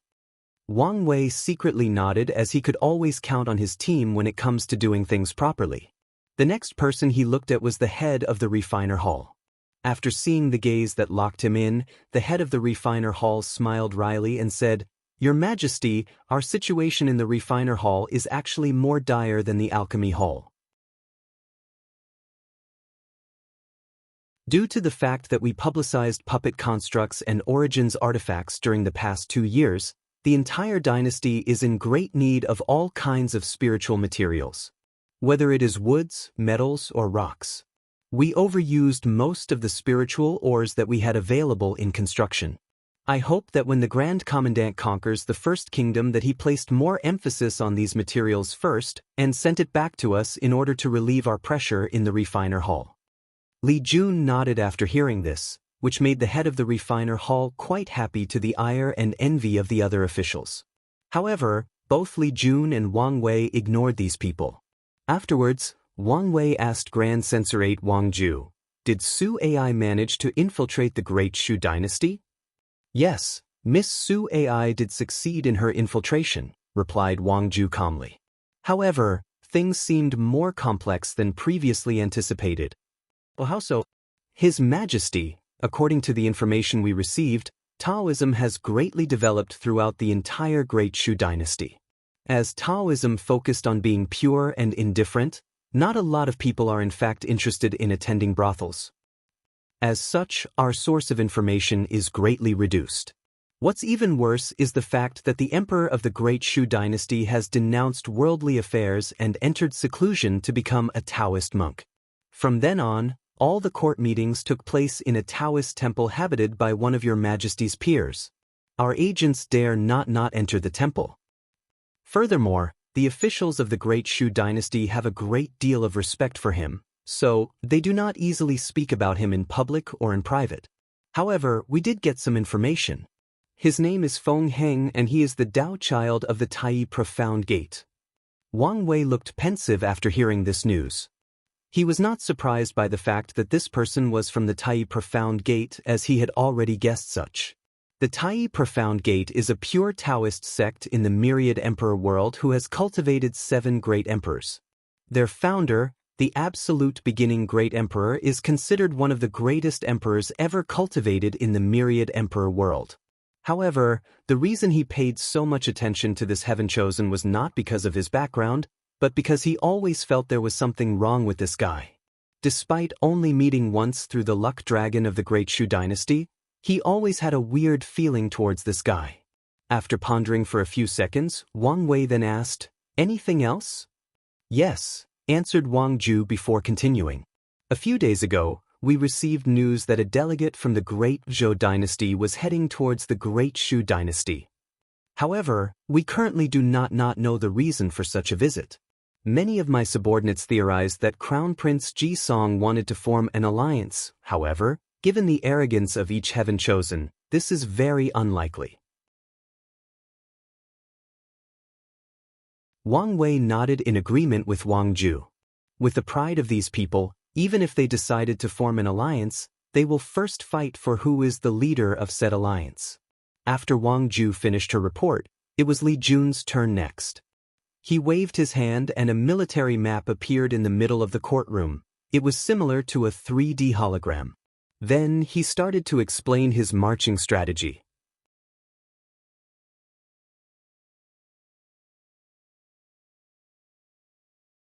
Chapter 119. After Li Jun projected the map of the entire world, he waved his hand to zoom on the eastern borders where the Great Xia dynasty is located. Then he started to explain his deployment tactic. Our first goal of attack is going to be the territory of the Black Moon sect. As the territory does not have an actual army protecting it, I plan to take an elite group of soldiers to directly attack their sect's mountain. Then, it will be easy for us to occupy their territory. After that, Li Jun controlled the map to show the territories of the Iron Fist Kingdom, and he said, "When it comes to this kingdom, the plan is to invite the king of this kingdom to a one-on-one duel. The winner will be granted access to the other's territory. Given the madness of the Iron Fist King, there is a high chance that he will accept our invitation. As for the Barbarian Wolf Kingdom, we will attack from their northern border through boats. Then move south until we reach their capital." Wang Wei nodded after hearing the plan, as he had the utmost trust in Li Jun, but he still had to ask, "What if the Iron Fist King refused your invitation?" Li Jun smiled and answered, "Then we will use a 3-prone attack to conquer them. As you can see, the Iron Fist Kingdom is sandwiched between 4 nations. Northward is the Barbarian Wolf Kingdom, southward is the Black Moon sect's territory, and eastward is our Great Xia dynasty. If he refuses our invitation, I will just wait until our legions conquer both the Black Moon sect and the Barbarian Wolf Kingdom, then we will attack them from all 3 sides." All the ministers in the room nodded in agreement to the Grand Commandant's plan. Suddenly, Wang Wei said, "If the Iron Fist King accepts the invitation after his defeat, do not immediately kill him and ask him if he wants to surrender to me." Li Jun was a little surprised by the request, then he understood the reason. The Iron Fist King is actually a very charismatic person. As a king, he persuaded his entire kingdom to be as mad as him and indulge in the act of war as a form of pleasure. Although the Iron Fist King is actually a terrible ruler, he would make a terrifying general if leading an army of his own.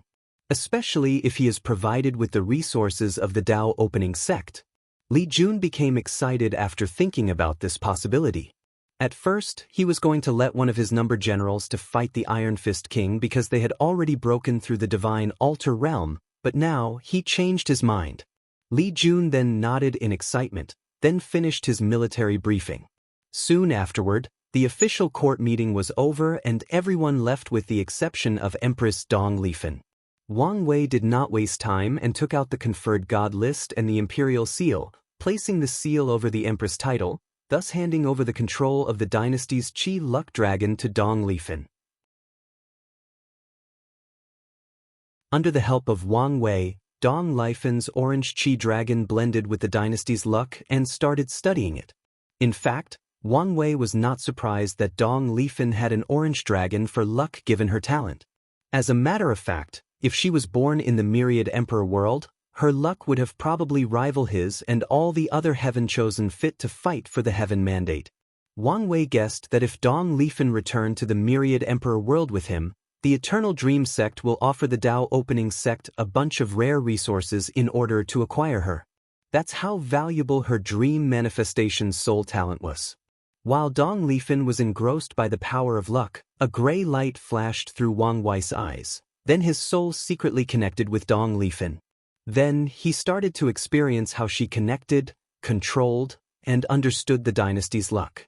Dong Lifan suddenly felt something weird. However, after checking and not finding anything, she left the doubt in the back of her mind. She finally found a way to establish a Dao foundation. She did not want to waste time on meaningless things. After a few hours of studying, Dong Lifan's spirit was worn out and Wang Wei removed her connection to the dynasty's luck. With a smile on her face, the empress bowed to Wang Wei, then returned to her palace with a smile on her face. Meanwhile, Wang Wei closed his eyes on the throne for a few hours after Dong Lifan left. When he opened his eyes, he checked his own Qi dragon.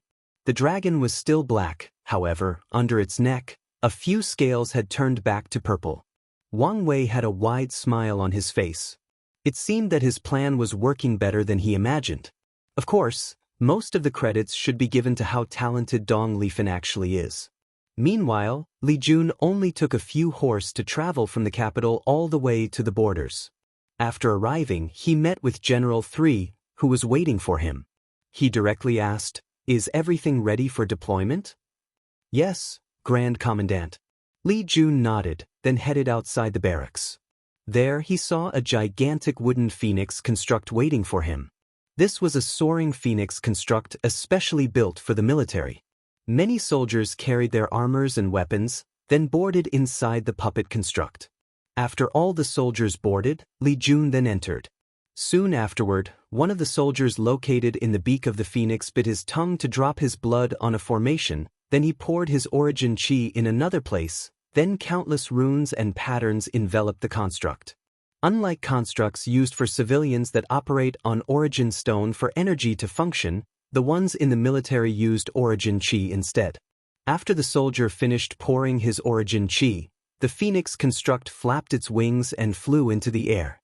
After checking that everything was working normally, Li Jun yelled, "Activate the invisible array." After hearing the order, the soldier located at the beak also poured his origin Qi into another formation, following which, countless divine runes further appeared all over the soaring phoenix construct. Then it disappeared from the air. No, to be precise, it became invisible to the naked eyes.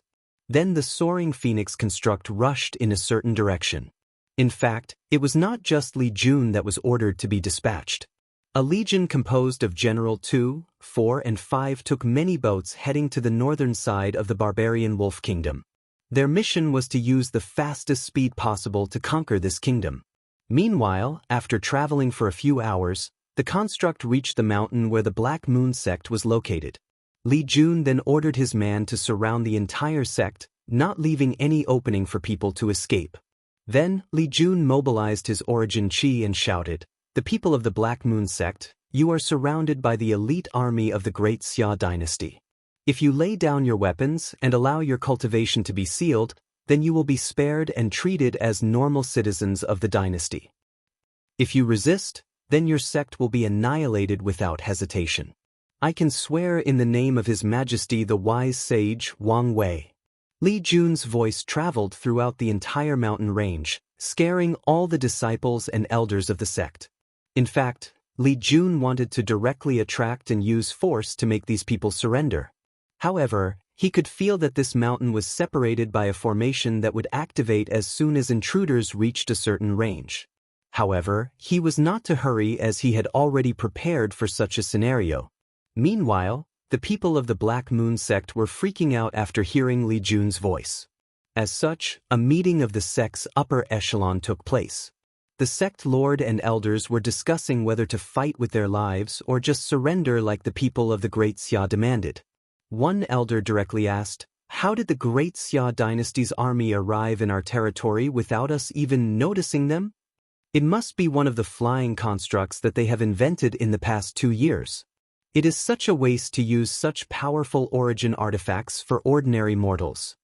Well, it seems that these constructs can also be used for the army. If only our spies could have gotten the manuals for these constructs, our Black Moon sect would soon become one of the most powerful sects in the world. All of you are focusing on the wrong thing. What should we do now? Should we fight back or surrender? If we surrender, can anyone guarantee that the people of the Great Xia dynasty will keep their promise? Asked one elder. Immediately afterward, the room became quiet until someone else's responded, "Given the information we have gathered on the wise sage emperor, he will most likely keep his words. In that case, let's just surrender." I agree. Me too. Then, the majority of the elders decided to surrender. However, the sect lord was not willing to give up so easily. "There is still hope for us, so there is no need to surrender so soon." All the elders then looked at the sect lord with a puzzled look on their faces. They did not know where the so-called hope came from. They did not believe for 1 second that their sect's formation would be able to stop the people of Great Xia. "We can wake up the ancestor," responded the sect lord to the surprise of everyone in the room. To their knowledge, the ancestor has long passed away. However, it seemed that things were not as simple as they were led to believe. Immediately afterwards, an intense excitement flashed from these elders' eyes. Maybe there is still hope for their Black Moon sect.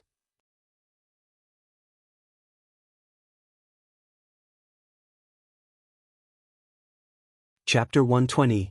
A few minutes after Li Jun's warning, the sect's array was activated by someone in the inside, following which, a woman flew from the depth of the sect.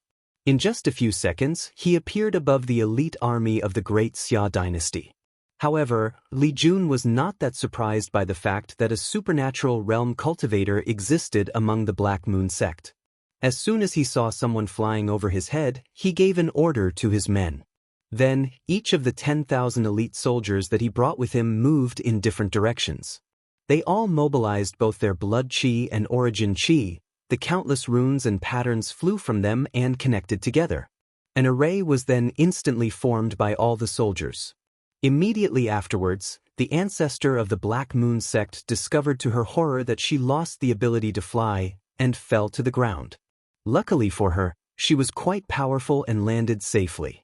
Seeing the situation she was in, the Black Moon ancestor immediately waved her hand and an ancient lamp appeared in front of her that had a 2-colored fire burning on top of it. As for Li Jun, he smiled after seeing that the formation worked. The Great Xia dynasty has used numerous resources in order to create this formation that prevents supernatural realm cultivators from flying. Now, it was finally placed into use by the military. After grounding the enemy, Li Jun took his spear and readied himself for battle. Meanwhile, back in the barbarian wolf kingdom, General 2, 4 and 5 had already landed after traveling a few hours by boat. After taking time for the soldiers to rest, they headed to the nearest city and attacked. General 2 took out 5 constructs from a space ring gifted to him by the Grand Commandant just for this invasion. These constructs were soaring phoenix constructs. Under the guidance of all 3 generals, each phoenix construct was occupied by more than 20,000 soldiers. After entering invisible mode, the soaring phoenix constructs flew to the closest city. After arriving at the city, the army waited for night to arrive. Then, under the order of General 2, a special team of soldiers jumped down from one of the constructs. This team was wearing a very special armor that allows them to blend into heaven and earth and remain invisible. After landing inside the city, the special team of soldiers divided themselves into 2 groups. One group headed to the city's wall, while the other headed straight for the city lord's mansion. As the Fates Shadow under Grand Censor 8, Wang Ju had already acquired a map of all the major cities in the barbarian Wolf Kingdom. This special team had detailed information about the entire city. After one group reached the city walls, they attacked and killed all the guards there. Then, they opened the door for the rest of General Tu's army. As for the other group, they also infiltrated the city lord's mansion and started killing all the guards. City Lord Qiu Jing woke up to the sound of screaming. Without waiting for him to properly dress himself, he rushed to his study room while ignoring his wife.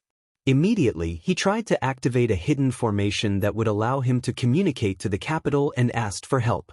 Unfortunately for him, there seemed to be something blocking his use of the flying pigeon hex. Qiu Jing sighed after seeing this, then he sat on a chair waiting for something. After a few minutes, the noise outside of his mansion stopped. Then he saw a young man leading a group of soldiers wearing deep dark armors. These armors seemed to be the same as the darkness, making it hard for the city lord to distinguish whether there were even other people beyond the young man. General 4 looked at City Lord Qiu Jing and waved for one of his men to capture him and his family. Afterwards, he sat on the chair and waited for his companions to finish their jobs.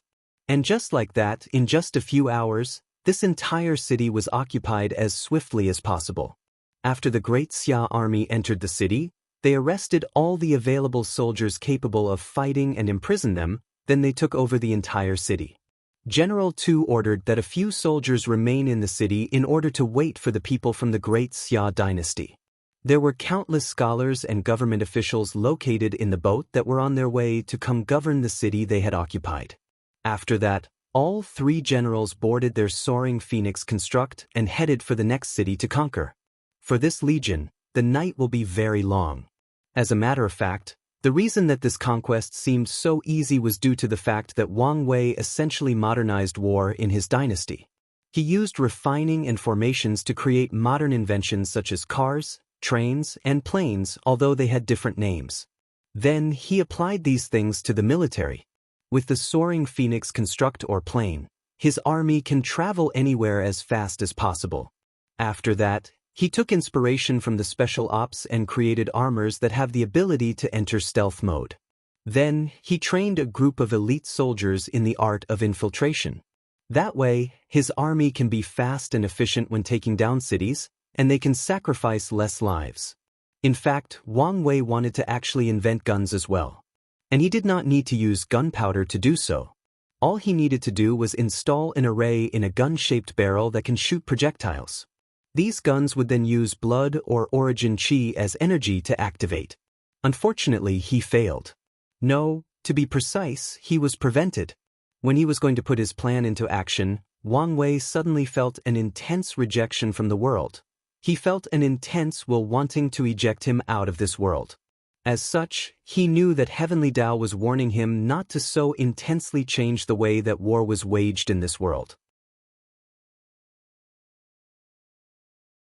Although Wang Wei was not very happy that someone prevented him from doing the things he liked, he still bore with it as he was not yet powerful enough to ignore Heavenly Tao. What's more, if he was exiled out of this world, he would be the one to lose greatly in the end. As such, he forbore for now. While General 2 led his legion to conquer many cities in the barbarian Wolf Kingdom, his boss, Li Jun, had just finished a fierce battle. Li Jun looked at the woman on the ground that had a hole in her throat with a calm face. Afterwards, he checked his own injury. His armor was mostly burned along with a few patches of his skin. Otherwise, he was perfectly fine. This person was way weaker than the one's big brother fought 2 years ago at the capital, muttered Li Jun. However, despite his victory, he was not too prideful. He knew that the reason that the fight went so easy was due to the fact that the dynasty's array prevented his opponent from using her advantage of flying in the air. Of course, Li Jun will not sell himself short. He was confident that if he had the ability to fly, he could easily challenge cultivators in the supernatural realm. And if he used all of his cards, he can still fight ordinary cultivators in the divine body realm. After pondering for a while, Li Jun raised his head and looked at the man that walked out of the Black Moon Sect's guardian formation. "You must be Sect Lord Ren Lu," asked Li Jun with a smile on his face. Meanwhile, Sect Lord Renlu looked at the surrounding environment that was completely destroyed by these two people's fight. There were burned marks everywhere. Many holes could be seen all over the ground caused by spear piercing. A terrible slaughter intent was still lingering around, making him who was in the divine altar realm very uncomfortable.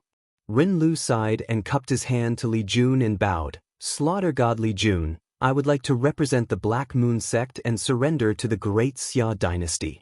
However, Li Jun just looked at him with a ferocious smile on his face. "Do you think that your sect can surrender so easily after sending such a powerful cultivator to attack us?" Sect Lord Renlu did not immediately answer. Then after a few seconds of silence, he opened his mouth and said, "Your Excellency, our sect? Do not mention to me the guardian array of your sect. You should be aware that it is only a matter of time before our army breaks it." After sighing for a second time, Sect Lord Renlu asked, "What do you want me to do in order to spare my Black Moon sect?" "Simple," replied Li Jun with a clam look on his face. "Open the formation, then kill yourself." After hearing this, Sect Master Renlu was extremely calm. Then he took out a token, injected his origin chi inside, thus deactivating the guardian array of the sect. Immediately afterwards, he took out a sword from his space ring and inserted it straight into his heart, vomiting a big mouthful of blood. He did not pause or hesitate in his actions. Following which Sect Lord Renlu fell to the ground with his eyes closed. Meanwhile, Li Jun watched all of this with a calm look on his face, then he ordered, "Someone go bury the Sect Lord properly, then enter the Black Moon sect. All of you need to do is seal the cultivation of the people inside. If someone resists, just knock them down unconscious."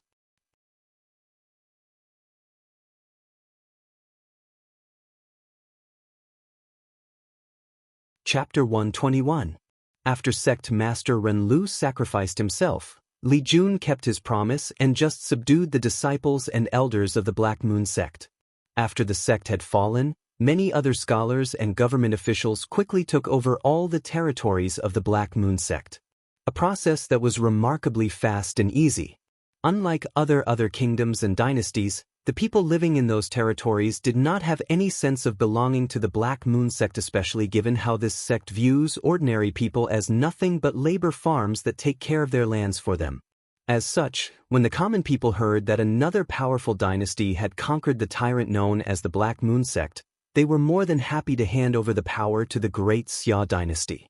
Meanwhile, back in the barbarian Wolf Kingdom, after a few days of constant attack and occupying many cities, the legion headed by General Tu was discovered.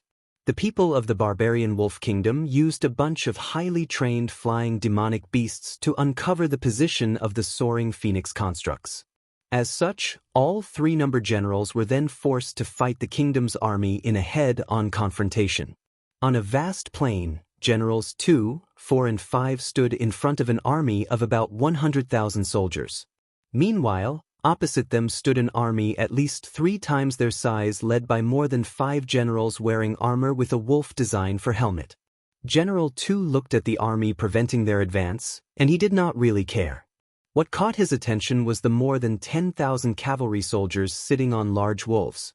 He had read about the famous hunting wolf cavalry of the barbarian Wolf Kingdom. And personally, he was quite excited at the prospect of his army fighting head-on with them. However, he knew such a thing was impossible as that would cause too many casualties to his legion. As such, he waved his hand, then a soldier stepped forward and handed General Tu, who was sitting on a demonic horse, a small pill. General Tu looked at the pill with a smile, then threw it into the air. The commander of the barbarian Wolf Kingdom noticed his enemy throwing something, so he ordered his men to take a defensive formation. However, to his surprise, he realized that the oncoming projectile was not directed at their army, but to a few hundred meters outside of the battlefield. The commander had a puzzled look on his face until the pill hit the floor and an odd scent enveloped the entire. Immediately afterwards, the swift wolves under the hunting wolf cavalry soldiers became agitated and started acting up. The soldiers were quite surprised as these wolves were properly trained for many years and have always been docile. As such, They immediately used secret methods to calm them down and controlled them. However, it was to no avail. On the contrary, the swift wolves became more agitated, then all their eyes turned red. The wolves started to collectively howl in the sky, then, without hesitation or care for their rider, they rushed in the direction that the pill landed. With more than 10,000 wolves rushing together, the cavalry's formation was instantly destroyed. The majority of riders were thrown off the back of their companion, then trampled to death by the pack. As the wolves rushed for that pill, they left a trail of blood and death behind them. The commander of the army tried to stop them by roaring out loud with his powerful Orichin chi. However, no one listened to him. The wolves seemed to have all become mad at the exact same time. To be exact, they were overwhelmed by desires, greed especially. The pill that General Tu threw over was actually specially made by both Wang Wei and Yan Liling to deal with the hunting wolf cavalry. They used Wang Wei's origin chi ability that allowed demonic beasts to break free from bloodline restrictions. Yan Liling took a large amount of Wang Wei's origin chi, then mixed many spiritual materials that give off an intoxicating scent and refined it into a pill. Whenever this pill is used, it will drive all demonic beasts crazy. It will awaken in them the instinct or desire to evolve their own bloodlines. After the wolves reached the place the pill landed, a killing feast instantly took place. One wolf took the bite of another to prevent it from acquiring the pill. However, before the wolf could rejoice at its victory, someone from behind slashed him in his throat with a sharp claw. And just like that, the swift wolves started killing each other without any impunity for their actions or any regards for the same race. All these demonic beasts care about is killing one another until one person remains the victor. All the soldiers in the plain looked in horror as these wolves brutally massacred one another. There was blood, limbs, organs, and brain matter scattered everywhere. After a few minutes, the bestial brawl was over. And as expected, there was no final winner. The majority of the wolves were dead, and the ones still remaining alive were in no shape to battle. After seeing this, the morale of the barbarian wolf soldiers was terribly low. The hunting wolf cavalry has always been a symbol of might and invincibility throughout the kingdom. And yet, they suffered such a terrible defeat. What's even worse, they were not defeated in battle and there was no glory in such a defeat. Because only a single pill took out such a prestigious legion. The commander of the kingdom's army realized the situation of his men and was prepared to do something to raise morale. Unfortunately, General Tu did not provide him with the opportunity. As soon as the wolves finished their slaughter, he ordered his army to march forward. Under order, all the soldiers of the great Xia dynasty started moving forward. With each step they took, they would strike their spears into their shields, creating a clashing sound. Clang, clang, clang. The sound was very rhythmic as it echoed throughout the vast plain. As the dynasty soldier approached their enemy, they had created a terrifying momentum for themselves. The soldiers of the barbarian wolf kingdom suddenly felt that someone was slowly squeezing their hearts, making their breathing unstable. If it was not due to the strict military discipline, many of them would have long run away as they watched the sound of death slowly approaching them. As a matter of fact, many soldiers have already planned out their escape route even before the battle started. As the two armies crashed, it was a one-sided slaughter. The great Xia soldiers were faster, stronger, and had better armor than the barbarian wolf soldiers. What's more, their troops' morale was at an all-time high. As such, the soldiers killed anything or anyone that stood in their way. With a shield in one hand and a spear in the other, they stabbed any person that was not wearing similar color armor as them. With coldness and ruthlessness in their eyes, the great Xia soldiers marched over their enemies' dead bodies, leaving a trail of carnage in their wake. In fact, Generals 2, 4 and 5 were not surprised by this outcome. One of the benefits that Wang Wei has received in this world is the ability to train powerful armies quickly through martial arts. In the myriad emperor world, most armies are made up of cultivators. Wang Wei is even aware of armies made up entirely of supernatural realm cultivators. And there might be even more powerful ones. However, one of the downsides of cultivating such an army is that it takes too long to train. Even though the cultivation method used in the army sacrificed lifespans in order to increase strength and speed of cultivating, it still takes a very long time to train. However, the martial arts in this world is different. With a few changes of Wang Wei, he could quickly cultivate soldiers as powerful as the Divine Sea Realm as long as he had enough resources.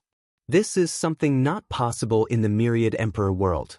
Although martial arts also existed there, but it is only used by ordinary people who do not have leakless bodies to remain strong and healthy. Well, to be precise, it was used by nobles in mortal kingdoms and dynasties. With the help of martial arts, ordinary mortals can live up to 115 to 120 years, as long as they take good care of themselves. In fact, Wang Wei wanted to use martial arts to train his soldiers to have the strength of divine altar realm. However, only one person had reached such a strength through martial arts. He is known in this world as the martial ancestor, the creator or inventor of martial arts in this world. However, this person has been dead for countless years and there is no record of him leaving the method or technique to reach the strength of divine altar realm through martial art. Wang Wei has been searching for information about him throughout the world, hoping that he would find his legacy. As for the reason he did not create the method himself, it is because it would take too much time and he deemed it not worth it, as this martial art method would probably only help him a little in the early stage of his cultivation. The battle between the Great Xia dynasty and the barbarian Wolf Kingdom was still ongoing. After seeing the terrible defeat of his army, the barbarian Wolf commander ordered his other 4 generals to interfere in the battle. However, General 2, 4 and 5 intercepted these people and began a fierce fight with them. Despite being outmatched 5-3, General 2, 4 and 5 still managed to easily kill their opponent, as only 2 of them were in the divine altar realm. After this victory, General 2 led the Great Xia army straight to the barbarian Wolf's capital. Just like that, a month passed by. Wang Wei was sitting on his dragon throne while having a meeting with a few officials when brand new information was sent from the front lines. Are you saying that some outside force interfered in our conquest of the barbarian Wolf Kingdom's capital? Asked Wang Wei with a frown in his face. Yes, His Majesty, replied one of the Fates' shadow under Grand Censorate Wang Just control. Who is it? Demanded Wang Wei. Well, it's...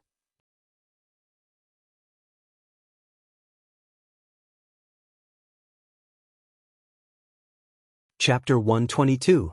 After seeing the hesitation in the agent's face, Wang Wei said, You just need to inform me of the information you have gathered. You do not need to think about anything else. After hearing this, the agent sighed in relief before answering. According to the information sent back from the frontier, General Tu and his legion had already conquered the majority of the barbarian Wolf Kingdom, with the exception of the capital. However, as soon they were about to breach the city, 5 unknown and powerful divine altar realm cultivators appeared and prevented them from succeeding. Immediately afterwards, we sent some of our elite agents from the Fates' shadow to investigate the origin or source of these people. Our findings was that they are most likely from the noble alliance of our dynasty. After the agent said this, the room immediately became silent. All the ministers had their eyes wide open, with some having fear in their eyes. The cunning ones could tell that something major was about to happen. Most likely? Asked Wang Ju with a frown on her face. The agent lowered his head before answering, We can confirm that they are indeed responsible for this. However, before we could gather enough evidence, the other party seemed to have noticed and destroyed all links that tied them with the people of the barbarian Wolf Kingdom.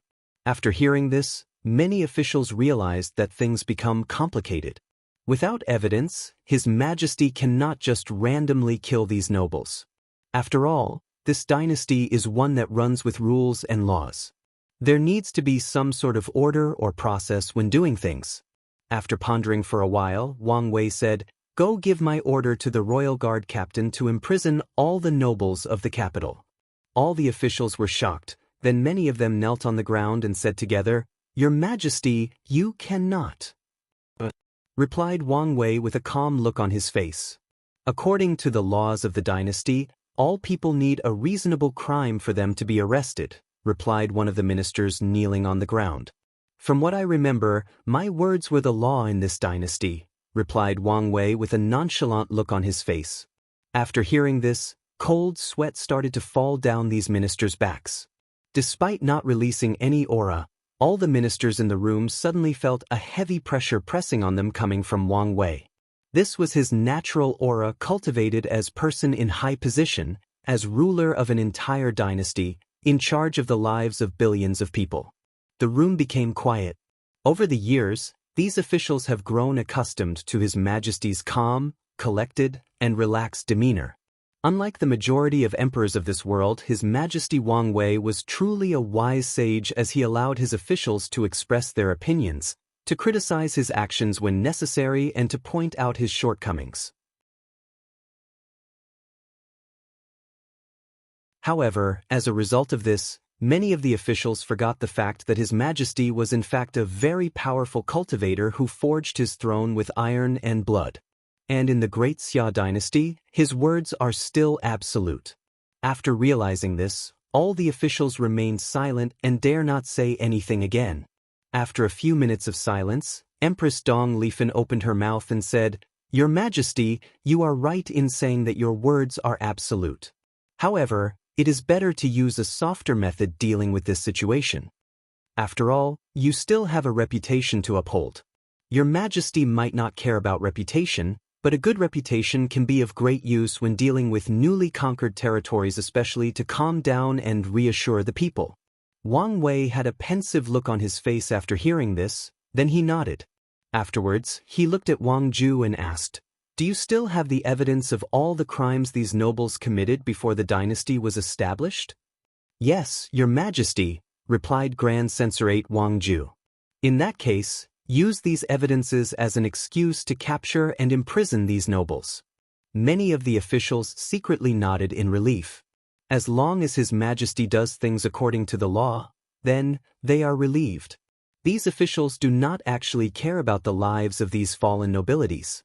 As long as the sanctity of the law remains untouched and undamaged, they are more than satisfied even if it is just on the surface. Suddenly, one of the officials that was still standing stepped up and said, "Your Majesty, what should we do about the transcending mortality realm cultivator?" "Don't worry about this," replied Wang Wei. Then he gazed at the commander of the royal guard, which was an army designated solely to protect the royal family and the capital. "Tell the captain to leave the Jing, Lung, and Chang as the very last noble family to capture." The commander of the royal guard bowed, then left the palace to do as His Majesty ordered. Meanwhile, in the former Duke Xing residence, Patriarch Xing Yong was crazily destroying everything in his room. He threw teapots and cups at the walls, he punched through all the tables and ravaged all the books around. Then he looked at the other two people sitting in front of him and said, "Are you too stupid? Do you want our 3 ancient noble families to be destroyed?" "You are overreacting, Xing Yong," said Patriarch Lingzan. "That's right. This new emperor is all about respecting the law. Without proper evidence, he will not easily take action against our families," said Patriarch Changlu. "Didn't you notice this the past 2 years?" he added. "No matter what secret method our noble alliance uses, as long as we do not leave any evidence, at best, the officials will just impose a few meaningless taxes on us." After calming down a bit, Patriarch Xing Yong looked at these two like two idiots and said, "That is only because we did not do anything that greatly infringed on the benefit of His Majesty." Xing Yong took a deep breath to calm himself down, then sat cross-legged on the floor. "Why did you guys do this anyway? It could not be just to antagonize His Majesty?" Patriarch Changlu was silent for a moment before answering. "It's because the royal family of the barbarian Wolf Kingdom offered us more than 70% of their family's wealth. Originally, the royal family asked us to sabotage the Great Xia from the inside," added Patriarch Lingzan. "However, knowing how powerful the Great Xia dynasty has gotten the past few years, we refused." After hearing this, Xing Yong sighed and did not say anything else. As such, the room became quiet for a few minutes. Only the sound of inhaling and exhaling could be heard. "You do not need to worry too much, Xing Yong. Nothing will happen to our alliance," said Lingzan. However, before he even finished his words, someone barged into the room while panting heavily. Zheng Yong's anger that has just subsided flared up again and he roared, "I thought I told you not to interrupt me when receiving guesses in the study?" "But Patriarch, there is terrible news. The royal guards suddenly started to arrest all the noble families in the capital," responded the intruder. "What?" said both Patriarch Lingzan and Chang Lu, who immediately stood up at the same time. Zheng Yong's body trembled slightly after hearing this. What he feared the most had happened. Meanwhile, Zheng Lan rushed over to the servant and held him by the neck and said, "Don't lie about something like that." Not lying. As such, Zheng Lan released the poor man after hearing this. After that, he started walking back and forth in the room while muttering, "What to do, what to do, what to do?" Then he immediately looked at Zheng Yong. Even Chang Lu did the same as they both realized that they had made a grave error in judgment. As for Zheng Yong, he took a deep breath to calm himself down and said, "Do not worry, I will take care of everything. However, you guys need to lay low for a while." After saying this, he completely ignored the other two and headed to another room in his mansion. There, Patriarch Zheng Yong had a flying pigeon hex installed in order to communicate with people. He took out a token and used his origin chi to activate the formation and send a message. "Ancestor, I need your help again this time." "What is this time?" Then Zheng Yong explained in detail his next step of action. Meanwhile, back in the palace, Wang Wei and the officials were still waiting for the result from the royal guards while discussing other problems to deal with in the dynasty. After a few hours, someone hurried into the meeting room and handed a talisman to the agent responsible for reporting the news about the barbarian wolf kingdom, who then relayed the information to Wang Ju. "What is it?" asked Wang Wei.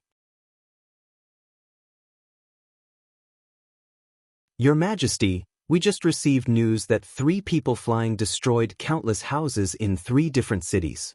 However, there were no casualties during these incidents," replied Wang Ju. "What about the flying people?" "They flew away before the formations were deployed," replied Wang Ju. An answer that made Wang Wei sigh. "It seemed that our bait was unsuccessful," said Yan Liling suddenly.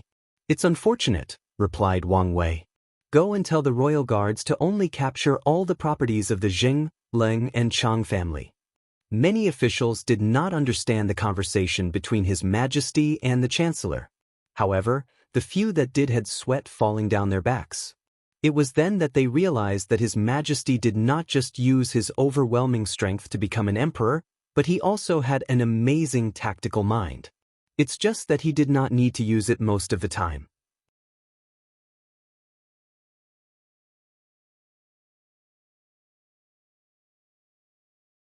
Chapter 123.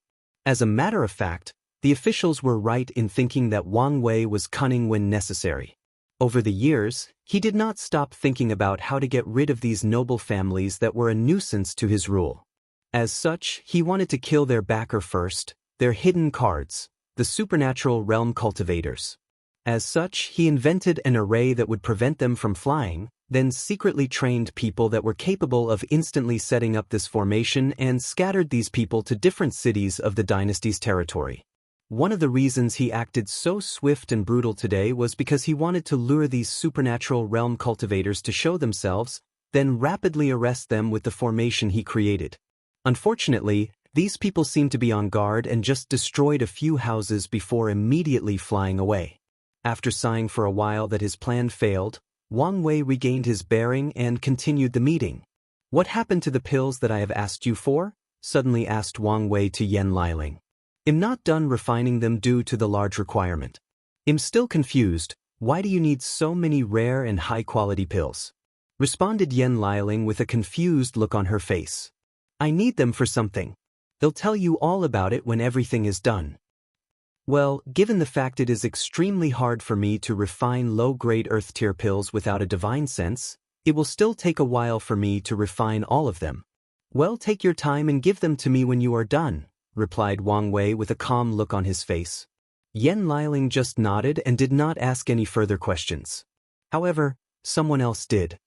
"Your Majesty," said one official, "what do we do with the war in the barbarian wolf kingdom?" Send reinforcement immediately, responded Wang Wei without hesitation. Tell General Tu that he has less than a week to breach the capital city. Everyone nodded, and the court meeting of the day was officially over with all the ministers leaving. As usual, Empress Dong Lifan stayed behind to talk to Wang Wei. When the room was empty with the two of them left, she got up from her throne and bowed to Wang Wei and said, "Thank you, Your Majesty, for listening to my advice today." As smart as Dong Lifan is, she could tell that His Majesty had no plans to just brutally kill all the nobles without any reasons or official statement. However, when Wang Wei showed that he changed his mind after hearing Dong Lifan's plea, it provided her with more power in the court. It showed to the officials that the Empress had the ability to influence the Emperor. With the ability to influence the Emperor came the power to influence the entire dynasty. As such, there is nothing that officials fear and respect more than an Empress that can whisper to the Emperor's ear. After all, what if the Empress started to talk badly about any of them to His Majesty? Wang Wei smiled and waved for her to get up and sit down. To be honest, she was not the main reason that he acted so callous and indifferent during today's meeting.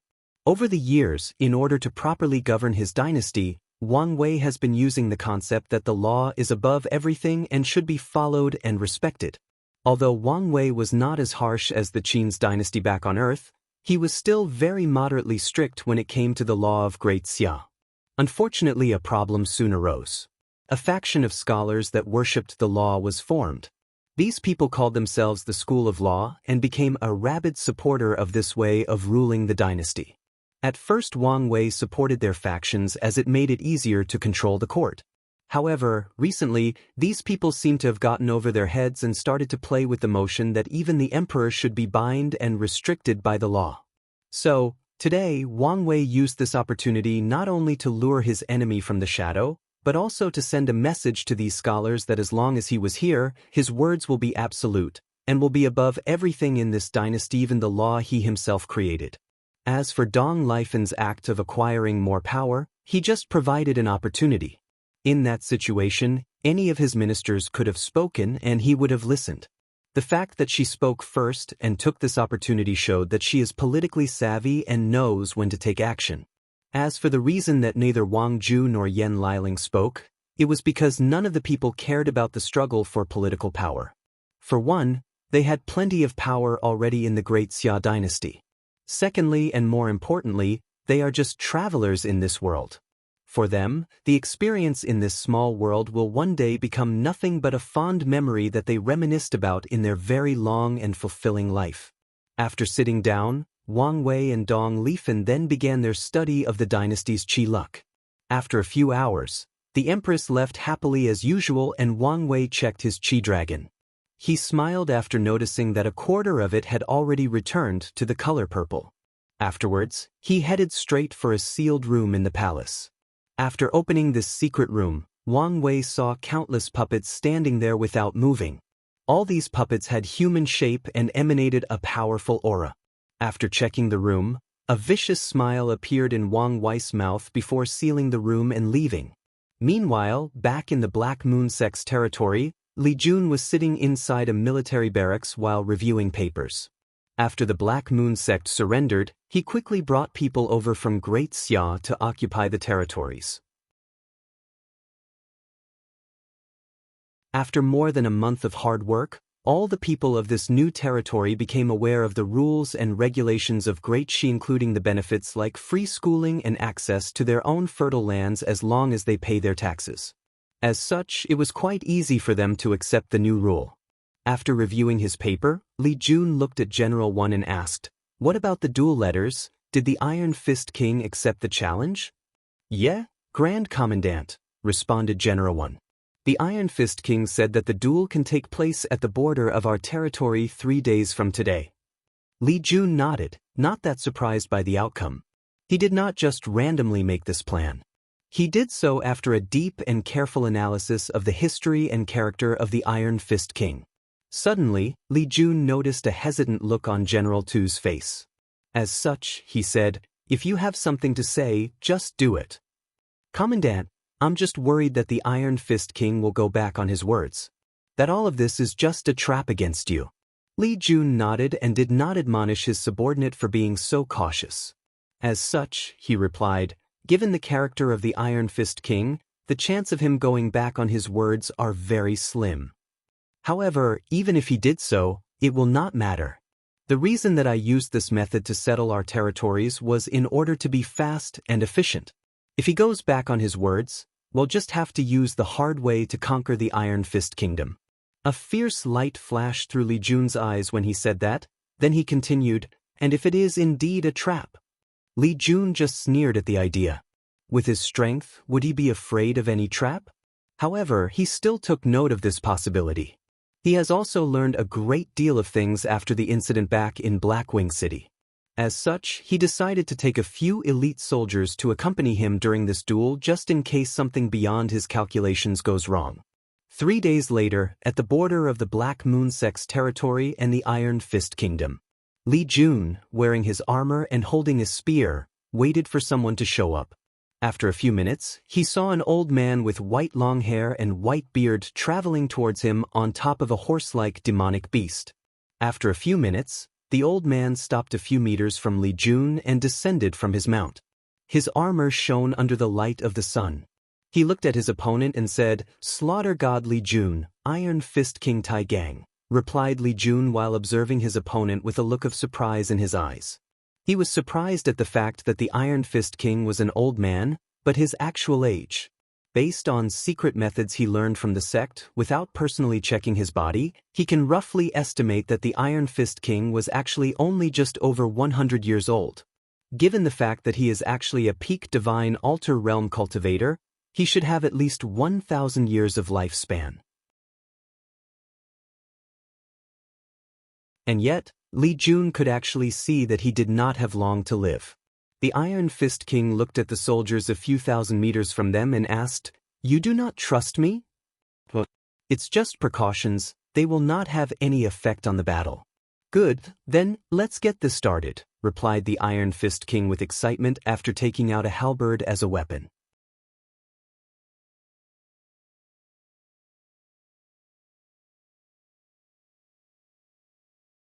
Chapter 124. Li Jun rushed towards the Iron Fist King and stabbed him. His spear turned red and headed straight for the Tai Gang's head. However, the Mad King was not to be outdone. Without hesitation, he swung his halberd to block the oncoming attack. Bang! The two weapons clashed together, creating a powerful shock wave that destroyed the ground around them. Despite this, the two of them did not move an inch. After the first attack, the two of them continued to rapidly clash against each other. The air trembled and sparks could be seen when their two weapons met each other. From a distance, the soldiers could only see two shadows overlapping with each other. The weapons of the two of them also left only afterimages, signifying the fact that the two of them were moving faster than the ordinary eyes can capture. At first, the Iron Fist King could match with Li Jun, but after more than 10 clashes, he started to feel the pressure. Each strike of Li Jun seemed to become heavier and heavier. By the 30th clash, the Iron Fist King started to move backwards. With each step he took back, he managed to neutralize some of the force from Li Jun's spear. However, he knew that this was not a real solution to his situation. By the 40th clashes, the Iron Fist King started to expire profusely. His breathing was rapid, his steps were weak, and his arms trembled with each swing. More importantly, his vast origin chi was running out faster than he expected. He looked at the normal and relaxed behavior of his opponent and sighed. "These extraterrestrial demons are as strong as I anticipated," thought the Iron Fist King in the midst of battle. He knew that this was not the way to go, so he changed tactics. When Li Jun attacked him again, he did not collide head-on. Instead, he moved his halberd sideways and blocked the attack. Then he used the recoil of the attack to move a few meters away from his opponent. Li Jun looked at the Iron Fist King a few meters away from him and did not chase after him. After all, his purpose was to subdue him, not kill him. As such, he will also allow his opponent to use all his cards and defeat him with absolute strength to show the difference between them. After taking a few seconds to breathe heavily, the Iron Fist King managed to regain some strength and stamina. More importantly, all the 270 divine veins inside his body absorbed the spiritual qi around him to replenish his origin qi. The Iron Fist King was surprised by the fact that his opponent allowed so much time to recover, but he did not care about the reason. As long as he managed to have a satisfying battle, he did not care about anything else. After recuperating his strength, the Iron Fist King decided to use a different method. He raised his halberd in the air and swung down. With a swish sound, a more than 30 meters vertical slash headed straight towards Li Jun. The slash destroyed anything that was in its way, the ground and the air. When Li Jun noticed the green slash coming his way, he did not falter. His spear turned red and directly pierced the slash. Boom! An explosion occurred after the two attacks touched each other. The ground around Li Jun exploded into countless pieces with debris flying everywhere. However, Li Jun did not care about this. What he cared about was the fact that this was not a normal attack, but a spiritual one. After clashing with the slash, countless images suddenly appeared in his mind. He saw the death of all his concubines, his companion Yan Liling, his mother and father. He even saw Wang Wei's death. For a brief moment, a deep fear suddenly enveloped Li Jun, fear of losing the people closest to him, fear of being alone in the world. However, after a brief moment, these images disappeared. As a person who passed the pagoda trial, Li Jun has a powerful Dao heart and willpower. What's more, his spirit is way more powerful than the Iron Fist King. The Iron Fist King watched with a frown how his opponent easily destroyed his attack. This move was one of his most powerful and proud methods. Being able to bring out the inner fear of his enemy, then weakening their combat ability. The Iron Fist King has always been proud of how strong his spirit was as it was cultivated through countless battles. Spirit attacks, huh? Said Li Jun with a smile on his face. Why don't you try mine? After saying that, Li Jun also used a flying attack from a distance. However, his attack was not a slash, but a more 40 meters long spear manifested from the origin weapon in his hand headed straight for his opponent. After seeing this, the Iron Fist King's face changed and he mobilized all the origin chi in his body to prepare to defend.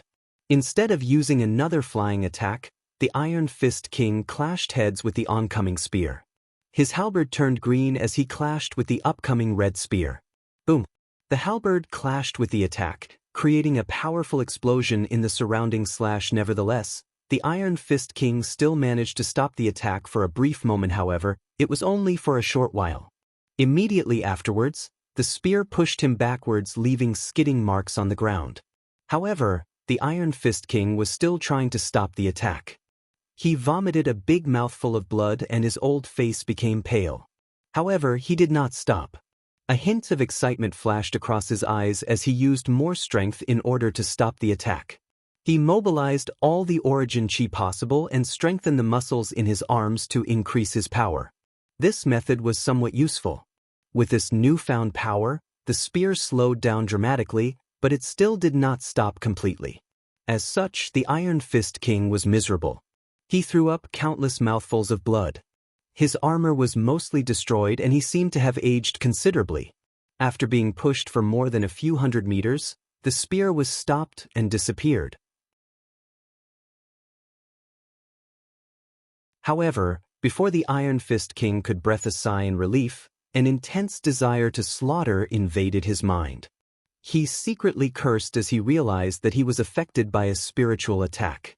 The Iron Fist King's eyes suddenly turned red as he felt his mind slowly being swallowed by the desire to kill.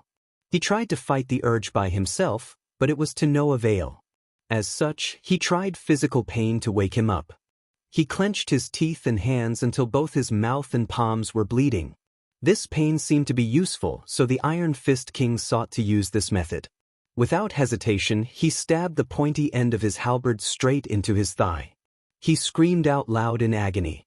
However, the intense, throbbing pain managed to distract him from his desire to kill. Immediately afterward, the Iron Fist King knelt in one knee to support himself. Despite his act of self-mutilation, the Iron Fist King realized that even this level of pain was not enough to completely free himself from Li Jun's spiritual attack of slaughter. As such, he started to twist the halberd that was still stuck on his raised leg. Blood squirted out his thigh as the Iron Fist King screamed out loud. However, he did not stop for even a second.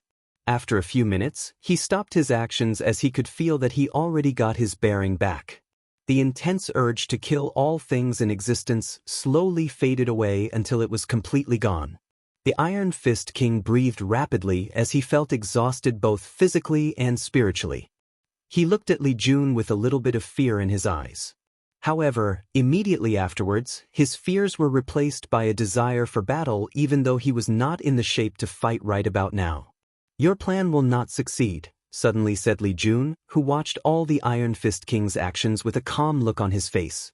"What do you mean? I figure out the reason why you are so young, yet you have so little lifespans left. You used battles between life and death to break through the cultivation realm quickly," said Li Jun while placing his spear on his shoulder. "Is there something wrong with that?" "Well, there is. If you do it once or twice, it will be fine. But if you do it constantly, you will use your lifespan to pay for each breakthrough." The Iron Fist King's eyes lit up after hearing this. He has been pondering the reason for his rapid aging. He thought it was because there was something wrong with his cultivation technique, but it seemed that it was not the case. The Iron Fist King then sighed after realizing his mistake. Then he asked, "What do you mean that my plan will not work?"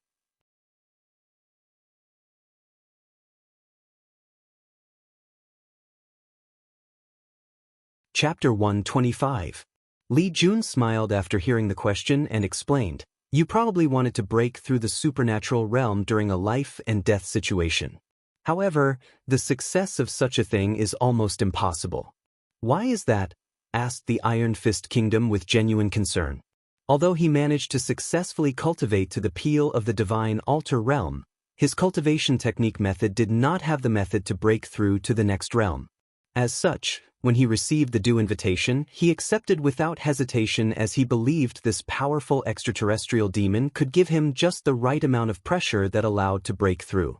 Unfortunately, he seemed to have not only underestimated the difficulty in breaking through the transcending mortality realm, but also how strong his opponent actually was. It may be possible to use life and death situations to break through the body refining, divine sea, and divine altar realm. However, the supernatural realm is actually a transformation of life level. Cultivators will go from the early phase of cultivation to the middle phase. A perfect example is the fact that a supernatural realm will have at least 10,000 years of lifespan, which is 10 times that of the divine altar. "You still did not explain how it is impossible to break through?" asked the Iron Fist King. "In order to reach this realm, a cultivator must catch a ray of good fortune chi from heaven and earth. When this chi blends in with the divine altar, an ancient lamp will be formed to hold the good fortune flame. The good fortune flame is actually quite the magical thing. It allows cultivators' origin chi to transform into origin essence. It allows cultivators to open their Niwen aperture and have their own sea of consciousness, thus granting cultivators access to their soul. Now, imagine that you have to do all these transformations and baptizement while in the midst of battle. Without a peaceful environment full of spiritual power, this very precise process can fail with the tiniest of mistakes." The Iron Fist King frowned after hearing this. He realized that his plan was actually quite dangerous. Not to mention whether his enemy would give him time to make his breakthrough. Even if he did, he might still fail. First of all, he did not even know what the chi of good fortune was, let alone find it and catch it to make his breakthrough. Even if he did, how long would such a wonderful and powerful transformation of the essence of life take him? Probably years if not decades. How could he do such a thing while fighting for his life? The Iron Fist King sighed after realizing his errors due to lack of knowledge and inheritance. After pondering for a while, he looked at Li Jun and asked, "Why are you telling me this?" "Something tells me it is not because you are absolutely sure of your victory." "You are indeed right," responded Li Jun with a smile. "My big brother wants you to acknowledge allegiance to him." "Big brother? You mean the Emperor of Xia wants me to become a general under him?" "No, you misunderstood. To us, this world is nothing but a trial for which we will eventually leave. My big brother acknowledged your abilities and wanted you to follow us back to our world when we leave here. The Iron Fist King's eyes lit up after hearing this. He knew that these extraterrestrial demons came from a very powerful world. There are even rumors that their world actually has great emperors. After pondering for a few moments, the Iron Fist King then said, I can agree to your request, but I have a request. What is it? As long as it is in my power, I can do my best to help. I can see that you did not use all your strength during this fight, said the Iron Fist King with a dangerous light in his eyes. I want you to attack me with your most powerful attack. Are you sure about this? Asked Li Jun with a frown on his face. With your current situation, you will probably not survive my strongest attack. It's all right. Anyway, it's just death, replied the Iron Fist King with a nonchalant attitude. Li Jun looked at the determined look on his opponent's face and he could guess the reason for the request. Although the Iron Fist King believed the words he said previously, he was not convinced before trying. After all, he is a man with strong willpower. How can he easily change a decision he has made, especially when it comes to his future cultivation path? As such, Li Jun did not try to persuade him anymore. He gathered all his strength and rushed towards the Iron Fist King. His spear lit up red and he yelled, "Blood riot," before stabbing his opponent. The Iron Fist King's eyes lit up when he saw this attack. A sudden dread of death overcame and he could feel like he would die if he was hit by this attack. With a strong will, the Iron Fist King overcame his fear of death and began to mobilize his last remaining strength to fight back. However, to his horror, he discovered that his body could not move. He suddenly felt that all the blood in his body was not under his control and he could not move. Then, all his blood started to move backward from his body, destroying anything in its path in order to return to the heart. Once all his blood reached his heart, it condensed into a small ball, then exploded. Boom! The Iron Fist King heard an exploding sound in his mind, then looked at Li Jun's spear that was only a few centimeters from his heart. He vomited a large mouthful of blood. However, immediately afterwards, blood started to come out in every orifice in his body. Whether it was his eyes, noses, ears, and even the pores in his skin. With an incredible look on his face, the Iron Fist King fell on his back with his body looking quite stiff. Li Jun looked at him on the ground and shook his head. He took a pill from his space ring and a look of pain could be seen on his face as he looked at the pill. Well, he could not help as this was a high-grade Earth-tier pill that primordial spirit realm cultivators can use. It's not that Li Jun did not have access to higher levels of pills, but this was the highest level of pills allowed in the trial. What's worse, this pill was actually a healing one which made it even more valuable. However, Li Jun did not hesitate much to feed this pill to the Iron Fist King. Another reason that he chose such a valuable pill was due to the fact that it could help alleviate the Iron Fist King's problem with his lifespan. After feeding him the pill, he carried him back to the military barrack.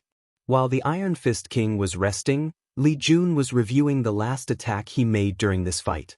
As a matter of fact, this move was not actually a part of the heaven fighting scripture that he cultivated, but one he created himself after years of study. When he started to cultivate, his big brother Wang Wei warned him to not strictly follow the scripture and to think of his own Tao instead. Although the heaven fighting scripture provided a step-by-step guidance on how to cultivate the Tao of fighting, Li Jun chose his main Tao to be slaughter. His dream, or should say goal, is to be a fierce general that slaughters all the enemies in his big brother's path of the emperor. Although Li Jun knew that this was probably an unrealistic goal, he will give in all his effort trying. So, this blood rebellion technique is his first step on cultivating his Tao of slaughter and he is satisfied with this result. Just like that, 4 days passed and the Iron Fist King finally woke up from his coma. He looked around and muttered in a weak voice, "Am alive?" He raised his hand and immediately noticed something different. His hands were not as wrinkled as he remembers them to be. He even noticed that his voice was also different, it was full of vitality. A few minutes after waking up, Li Jun walked into the medical room and said, "It seems that you are recovering rapidly. I guess I owed all of this to you. Well, as long as you do go back on your promise, everything will be fine." Tai Gang is man of his words. Since I promised to surrender to His Majesty Wang Wei, then I will do so. Li Jun nodded in satisfaction after hearing this. He chatted with the Iron Fist King for a while before leaving him to rest. Meanwhile, in the Great Shu Dynasty, national teacher Feng Heng was walking with a frown on his face. After checking all the Taoist temples in the capital, he realized that the incense power contained there had mysteriously disappeared. Even after checking thoroughly, he could not find the reason. While walking around, someone approached Feng Heng and handed him a paper, and the frown on his face increased after reading. According to the information he just received, this situation was exactly the same in the other temples around the Great Shu Dynasty.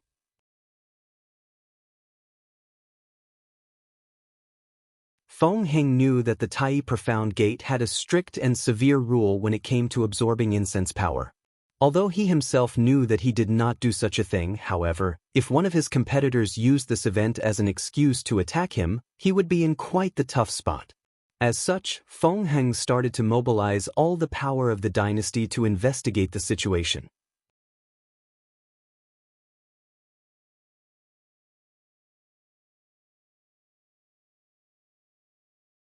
Chapter 126. After giving his orders, Feng Heng returned to his own main temple. When he reached his cultivation room, he suddenly saw a middle-aged man standing there waiting for him. The middle-aged man had a calm and serene look on his face. His eyes radiated a profound wisdom that made anyone who approached him instantly have a good impression of him. Despite the man's unusual temperament, this was not the thing that caught people's attention when first meeting. His most noticeable or recognizable trait was his short black hair. Unlike most people who keep their hair long, this man had very short hair. Although it was to the point of being completely bald, it was quite close to it. However, this short somehow accentuated his calm and peaceful vibe. Feng Heng looked at the man with a surprised look on his face and asked, "Master?" The man just nodded to Feng Heng, who rushed to meet him with an exciting smile on his face. "Master, you seemed all right now." "No, you seemed better than all right. I have found something that stabilized my primordial soul." "Really? Huh, who would have thought that such a small world would have such a powerful thing?" responded Feng Heng, genuinely happy for his master. "Yes, who would have thought?" nodded the middle-aged man. "Disciple, how are things going recently? I just received an envoy from the Great Zhou Dynasty asking us to not interfere in their battle with the Great Wu Dynasty. So, what are you going to do?" "I'm going to accept. After all, remaining neutral was our original plan. However, the people of the Great Wu Dynasty need to pay certain prices to buy our neutrality," responded Feng Heng while looking out a window in his room. Feng Heng's master nodded after hearing this, then he suddenly asked, "Something seemed to be on your mind. What happened?" "Master, I just discovered that a large portion of incense power was absorbed in the temples throughout the dynasty. I'm just worried about this." A gleam of light flashed from Shifuyu's eyes after hearing his disciple's words and asked, "Did you find the culprit?" "That's the problem, Master. I have not found anything despite personally searching with, well, you know what." Shifuyu nodded as he understood the meaning behind his disciple's words. "Do you think that one of your competitors in the sect did it?" "It's unlikely. As the Tao child of the sect, I am the only one chosen to participate in this trial." "Disciple, you are too tender. Do you think your competitors will easily give up the position of Tao child? Even if they cannot attend the trial with the supporters they have, they can easily sneak in a few of their subordinates into this world in order to cause you trouble." Feng Heng frowned after hearing this and started thinking. The Tai Profound Gateway of choosing a successor is different from the Tao opening sect.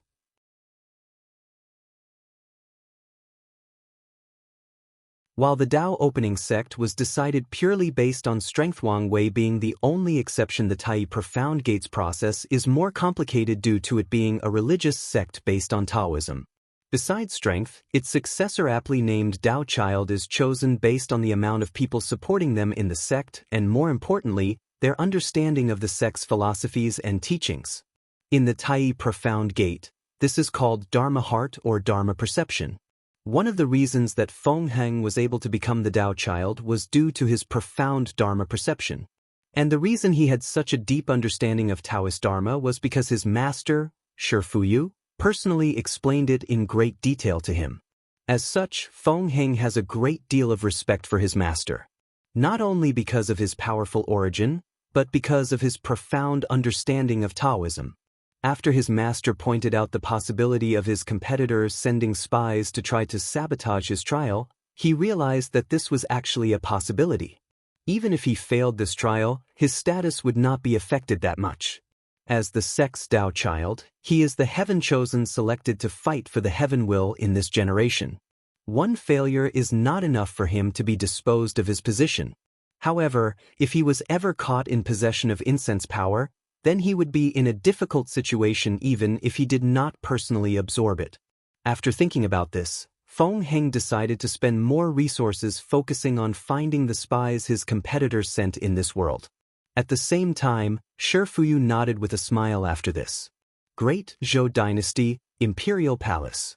Ji Song sat in his dragon throne and looked at the envoy that had just arrived back from the Great Shu Dynasty. His bulging muscles could be seen from his dragon robe, and he emanated a majesty at all times. So, what was the result? He asked. The envoy trembled a little after hearing the question before answering. Your Majesty, they agreed to not interfere, but they have some demands? What demands? Asked Ji Song back, who had anticipated this outcome. The envoy took out a paper with a list of the demands and intended to hand it over to someone that would then give it to His Majesty. However, the paper suddenly flew from his hand and landed on Ji Song's hand, who immediately started reading it. After taking a brief overview of the list of demands, Ji Song frowned for a little while before going back to normal. The list mostly demanded population. Although the quantity was quite large, it did not go over his bottom line. As such, he readily agrees with the terms. Immediately afterwards, he stood up from his chair and said, Now that everything is ready, let's start the war with the Great Wu Dynasty. I never like these cunning snakes. I will personally lead the battle for this war.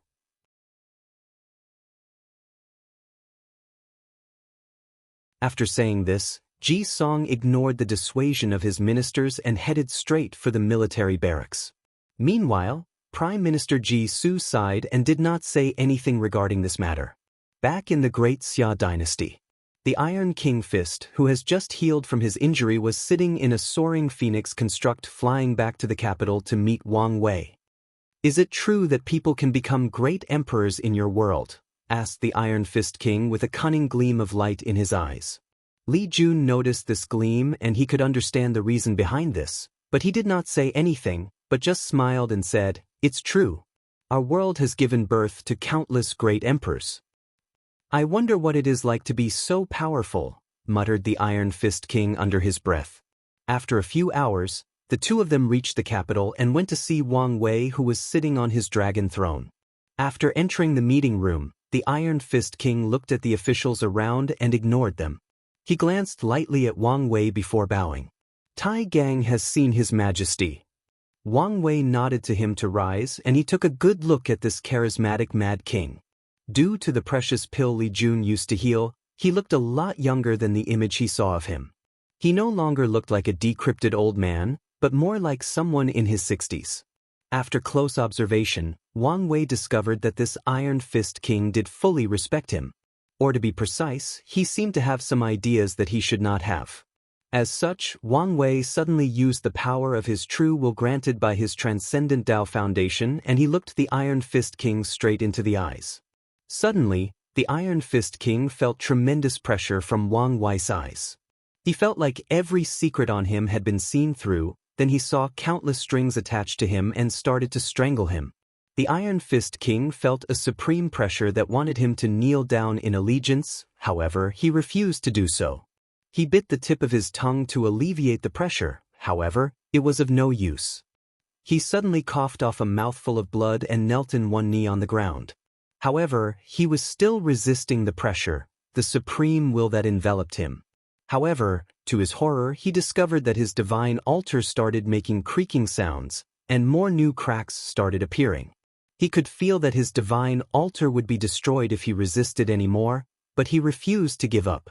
As a man who can easily accept death, Being crippled was nothing to him. Nevertheless, the Iron Fist King still felt humiliated. Not at the fact that he was forced to kneel down, but at the fact that his opponent just needed one look to make him into this severe situation. After resisting the supreme will for a few seconds, the Iron Fist King was eventually forced to his knees. He sighed and stopped resisting. He realized the vast difference between him and these extraterrestrial demons. He quickly erased the ambitious thought he had in his mind. Or at the very least, bury it deep until he has the strength to do so. Wang Wei nodded after seeing this and said, although your foundation is weak, you have a strong will and you are also a person who knows when to bow to circumstances. Well, welcome Tai Gang to be a member of my group. That you're tuning in to the Wandering Hero YouTube channel. Don't forget to subscribe and join us on this journey to catch the most captivating stories.